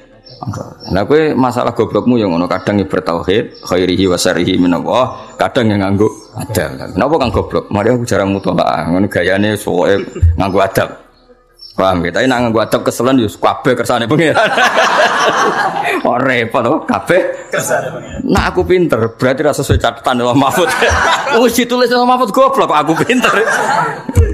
Ya dadi kowe oleh di pilihan loro apa? Tauhid sampai adab. Mana tauhid terus kesel yo nganggo adab, nah adab kesel yo. Tauhid. Milah di. Ya semua kok delok-delok apa? Ya sing jelas eling-eling iki pentingnya ngaji tauhid. Dadi agama dawuh Mbah Mun, dawuh guru-guru kabeh ana aneh. Iku mau agama ana paradok, yang macam badak dinu napa wariban agama ana aneh iku mau. Wong agama iku anti keburukan. Saulang lagi agama itu anti keburukan, anti maksiat. Tapi kon ngiyakini khairihi wa syarrihi minallah. Tapi tetap kondarani syarri ku manhiyun, sesuatu yang dilarang. Ora usah takok, ya ngono aku. Ya bingung no sithik-sithik ora apa-apa, wis pancen. Tetep luwih bingung gak di dhuwit, paham ya. Gaya tok wong muni bingung, aku mikir tauhid itu bingung, ora tok akalku. Gaya tok terus kei dhuwit 1 juta ilang bingung. Ngomong sing muni bingung mikir tauhid ya, terus kei dhuwit 1 juta, ilang bingungnya tetep bingung. Hilang. Kecuali nak ngene bareng kei dhuwit 1 juta, saku kei dhuwit lah gak nikmat angger jawaban tauhid urung apa? Terjawab wis bak duwe iku. Nak ngono ya hebat. Ana sing ngono. Oh, tak angkat dadi wali saiki ana. Ayo tak angkat dadi wali saiki. Wis tak peksa wis ra ditampa lah peksa nak pancen itu. Bocah-bocah aku bingung mikir tauhid. Jarene ngene, jarene ngene. Terus kayak dhuwit 200.000 wis ra usah akeh 1 juta. Bingunge ilang to. Ilang to. Ilang. Wah, suruh tuh ngopi rokokan silang bingung. Bareng takok itu wah urusane pangeran santai. Bareng duwe entek bingunge kumat. Gayane masalah tahu. Asline ya ora. Nah sak kula mun ngoten, kula di dhuwit kathah lan mun mikir tauhid nggih nangis tenan. Kula nganti saiki dhuwit kula nggih kathah. Nek mikir pangeran nangis tenan. Kowe gak iso yakin ris. Maksudnya angger bingung ya plus kere mah ngono. Wis ra dadi wali, ra bakal dadi wali. Ya ala nabiyyin ja'a bit tauhidi wa qad arad dinu anit tauhidi. Terus niki kula kepengin khatam tapi mboten kula sedanten sarai kula waca mengki sing penting-penting mawon. Iki tulisane Nadoman nggih ada yang beberapa harus dibenahi kados wau fak napa wa wajibun taqlidu habrin minhum. Itu mriki tulisane khairin mestinya itu habrin mergo yang dimaksud itu orang pinter napa? Tapi teng mriki ditulis apa? Khairin. Sebenarnya itu apa? Habrin napa? Jadi kalau maca ndak semuanya pakai syarat. Fa arsada mongko nunjukna sapa nabi al khalqa ing makhluk li dinil hakim maring agama sing bener bisa fi lan pedange nabi cara saiki kekuatan militer wa hadi lil hakim lan oleh nunjukna nabi bil hakim maring kebenaran. Di nabi kadang membela tauhid kalau harus pakai pedang ya terpaksa pakai pedang. Kayak ketika tauhid pembawa tauhid mau dimusnahkan kayak di perang Badar mau ndak mau nabi bela nggih ngangge napa? Pedang. Kan gak mungkin misalnya Abu Jahal go pedang terus saya tak ulang ngaji sik aja tukaran sik kan ora mungkin. Ngomong ngono wis gak kepengin debat, kepengin bacok-bacokan kok kowe gak. Sik to tak sosialisasi sik. Jangan pakai kekerasan dulu. Kamu tak sosialisasi tauhid. Ya ora iso, nak musuh yang go pedang ya kene kudu nganggo pedangannya di antara nabi bela tauhid kadang mau ndak mau harus perang jenenge apa bisa fihi napa. Tapi kalau kondisi normal ya ngangge hujjah. Qul falillahil hujjatul baligh. Dadi bisa fihi wa dihi bil haqqi. Muhammadin kanjeng Nabi rupane Muhammad al-Aqib kang nutup lirus li rabbi karing semua rusule pangerane kanjeng Nabi. Dari kanjeng Nabi ku bergelar al-Aqib orang terakhir yang sebagai nabi wa alihi lan keluarga nabi wa sahbilan sahabat nabi wa hisbilan balane kanjeng nabi. Ya oke, catatannya ini pertama silah napa? Alhamdulillahi ala silatihi tsumma salamu wa hima sholati. Dia terus mau langsung nang mana mungkin nak sing wonten sing perlu tak waca sare kula. Wa ba'du lan sause amma ba'du sause selawat salam. Fal ilmu mongko te ngerteni bi asli dini kelawan pokok-pokok agama. Iku muhattamun sesuatu sing dimestekno, sing diwajibno. Tapi yahtaju kang butuh apa ilmu litabini maring penjelasan. Jadi ilmu butuh penjelasan kayak tadi. Kalau kita mengatakan khairihi wa syarrihi minallah, sebetulnya secara etika kita ini tidak nyaman. Masa syar kok minallah? Tapi nak kue muni syar minas syaiton berarti waqa'a fi mulkihi ma la yuridu. Eling-eling dawuh Imam Sanusi apa waqa'a fi mulkihi ma la yuridu berarti di alam raya ini banyak kejadian di luar yang dikehendaki Allah. Misalnya ketemu pangeran Gusti kula kok goblok, aku ora roh. Sakjane rencanaku kowe tak gawe pinter tapi aku gak berkutik kan yo lucu pangeran kok kalah seperti itu kan. Mulane cocok ra cocok kowe kudu muni khairi wa syarri minallah. Itu cara takzim kita bahwa lahu maqalidus samawati wal ardi semua dalam kendali Allah. Meskipun cara hukum adab ini enggak nyaman. Napa? Enggak nyaman. Tapi secara ilmu harus seperti itu. Paham ya? Secara ilmu harus seperti itu khairihi wa syarri. Ora iso misale ke pesek metu Gusti kula kok pesek. Lah sing gawe sapa no, Cung? Aku ora melok-melok lucu pangeran kok. Ya ora iso, tutu pangeran tetep ngendikan. Yo aku sing arep gawe pesek, ki ape opo? Cok dilapuri Gusti kula kok pesek kriting, mbok aku ora melok. Ya berarti ada al-fa'il asani, ada penguasa kedua. Itu enggak boleh secara tauhid Allah harus wahdahu la syarikalah. Ya cocok ra cocok. Mane bolak-balik kula matur, agama ora iso dikawal mbek khusyuk. Wis ra iso, kudu mbek ilmu. Mana kiai ngalim bingung ada santri kok kowe. Ape tegas ora khusyuk alamate ngalim. Ape di husnudon ya wis ra khusyuk ora ngalim. Lah iku min masaibidini wa dunya wal akhirah. Sakjane ra khusyuk iku alamate wong alim. Sakjane apa? Tapi kowe la khusyuk wala ilma wala sembah. Tapi ya iku kersane Allah. Dadi agama iku ono aneh. Ya mergo wae lah Mu'tazilah dawe Isudin ya ora salah. Dalam bab ini kata sing bilang Mu'tazilah. Mergo ahli sunnah piyambak setuju pendapat Mu'tazilah tapi fi hukmil adab apa? Fi hukmil adab. Mergo Nabi piyambak sering ngendikan faman wajada khairon falyahmadillah. Tapi nak wajada saron ya fala yalumanna illa nafsa. Kena apik cung ya nang muji pangeran, nak kowe elek jangan menyalahkan kecuali pada diri kamu sendiri. Tapi ku tetap hukum adab, napa?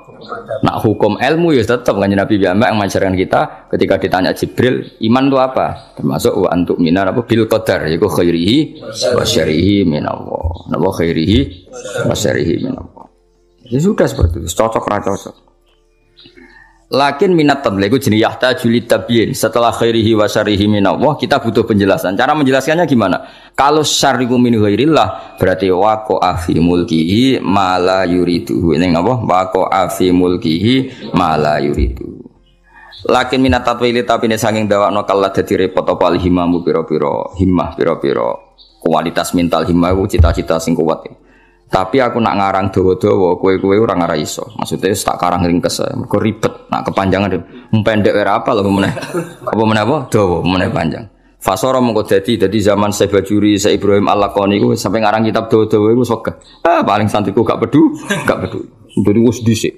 santri males wis kunane kuno nganti kiai ini wis ra duwe nyali ngarang kitab gede kiai ini ora duwe nyali ngarang kitab gede mergo wedi santrine mengabaikan jadi kowe ngene iki ku wis kunane kuno napa kunane kuno paham di zaman 600 tahun yang lalu 500 tahun yang lalu kiai ngarang kitab gede wis wegah wedi nak santrine gak maca alhamdulillah tenanan nyatane ngono mulane lakin minat tatwili kallatil hima fasara mengko dadi fihi ing dalam ilmu apa alif tisok fasara mengko dadi fihi fil ilmi apa alif tisoru iku multazaman dadi barang sing wajib ya mestine multazaman mengko dadi khabari sara paham nggih berhubung darut syair diwaca napa multazam sine fasara fihi ikhtisaru multazaman wonten wa hadi utawi iki ku urjuzatun ana sing maca arjuzatun tapi umume kiye-kiye nek maca urjuzah nek spontane do menapa urjuzah tapi ana sing maca arjuzah tapi biasane tradisi kita maca urjuzah Nah, soal harokat ning ngene wis gak tukang komputer sak uni-unine kok ngono. Wa di utawi iki ku urjuzatun pira-pira rojas laqab tuha kang darani ingsun ha ing urjuzat tak arani jawharat tauhid. Ing kitab Jawharatut Tauhid, Jawharah mutiara tauhid itu ya tauhid. Jadi mutiaranya ilmu napa? Tauhid. Qad hadzab tu kang teman-teman berseno ingsun ha ing ikilah urjuzah. Wa wa ing Allah arju arep sapa ingsun. Ana sing maca wa wa arju ki sami. Nek wa wa berarti mubtada, arju dados khabar. Nek maca wa wa berarti maf'ul muqaddam, arju fi'il biasa. Berarti wa wa ing Allah arju arep sapa ingsun. Paham ya kados iya kana budu.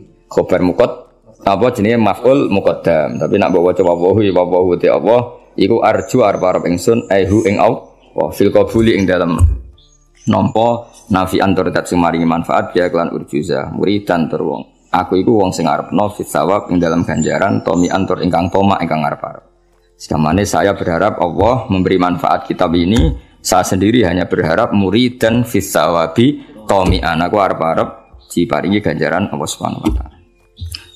Saya bawa ngaji selain niati golek ilmu niati oke. Jadi eling Allah ngantos tulu syamsi ini bukan jarane padha be haji be padha umroh.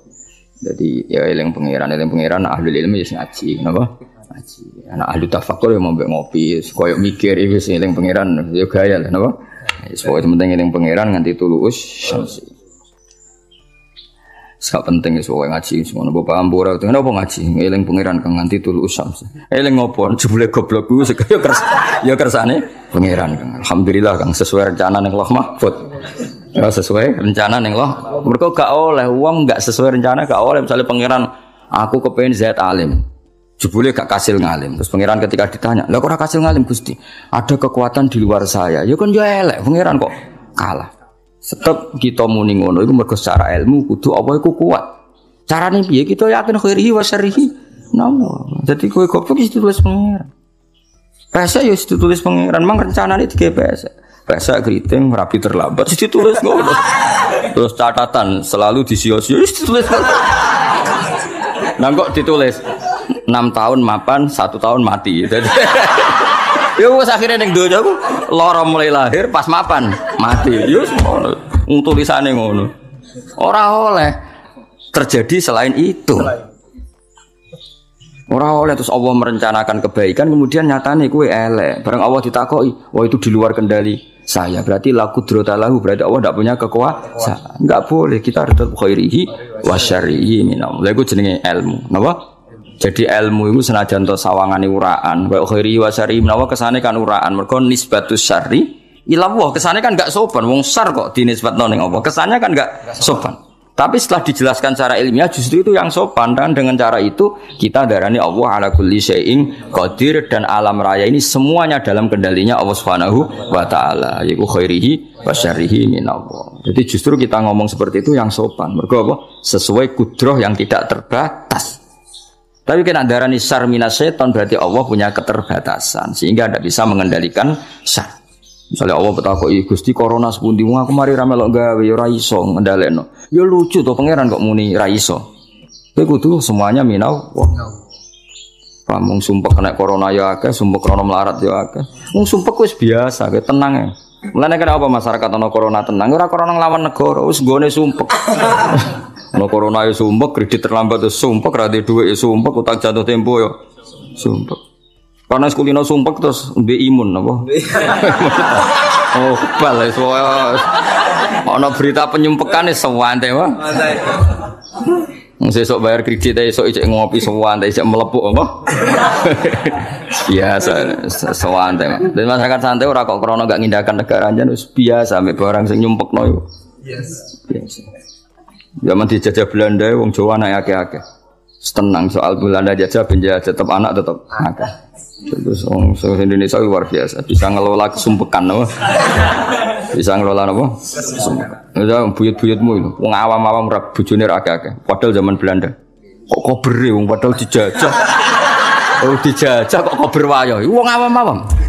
Takokno buyut-buyutmu. Sing awam-awam sebut. Ya ono sing tau rabi ping 6 ping 7. Pegatan rabi meneh pegatan rabi. Wong zaman ngono ya kok payu rabi. Ke rahmat Allah tidak terbatas. Serasa wedi sedonya wis ngene iki nganti kiamat. Nah jare Mbah Mun malah guyone Dunia pangerane sitok mulai Adam nganti kiamat ya padha. Pangerane padha, pola-polane ya padha.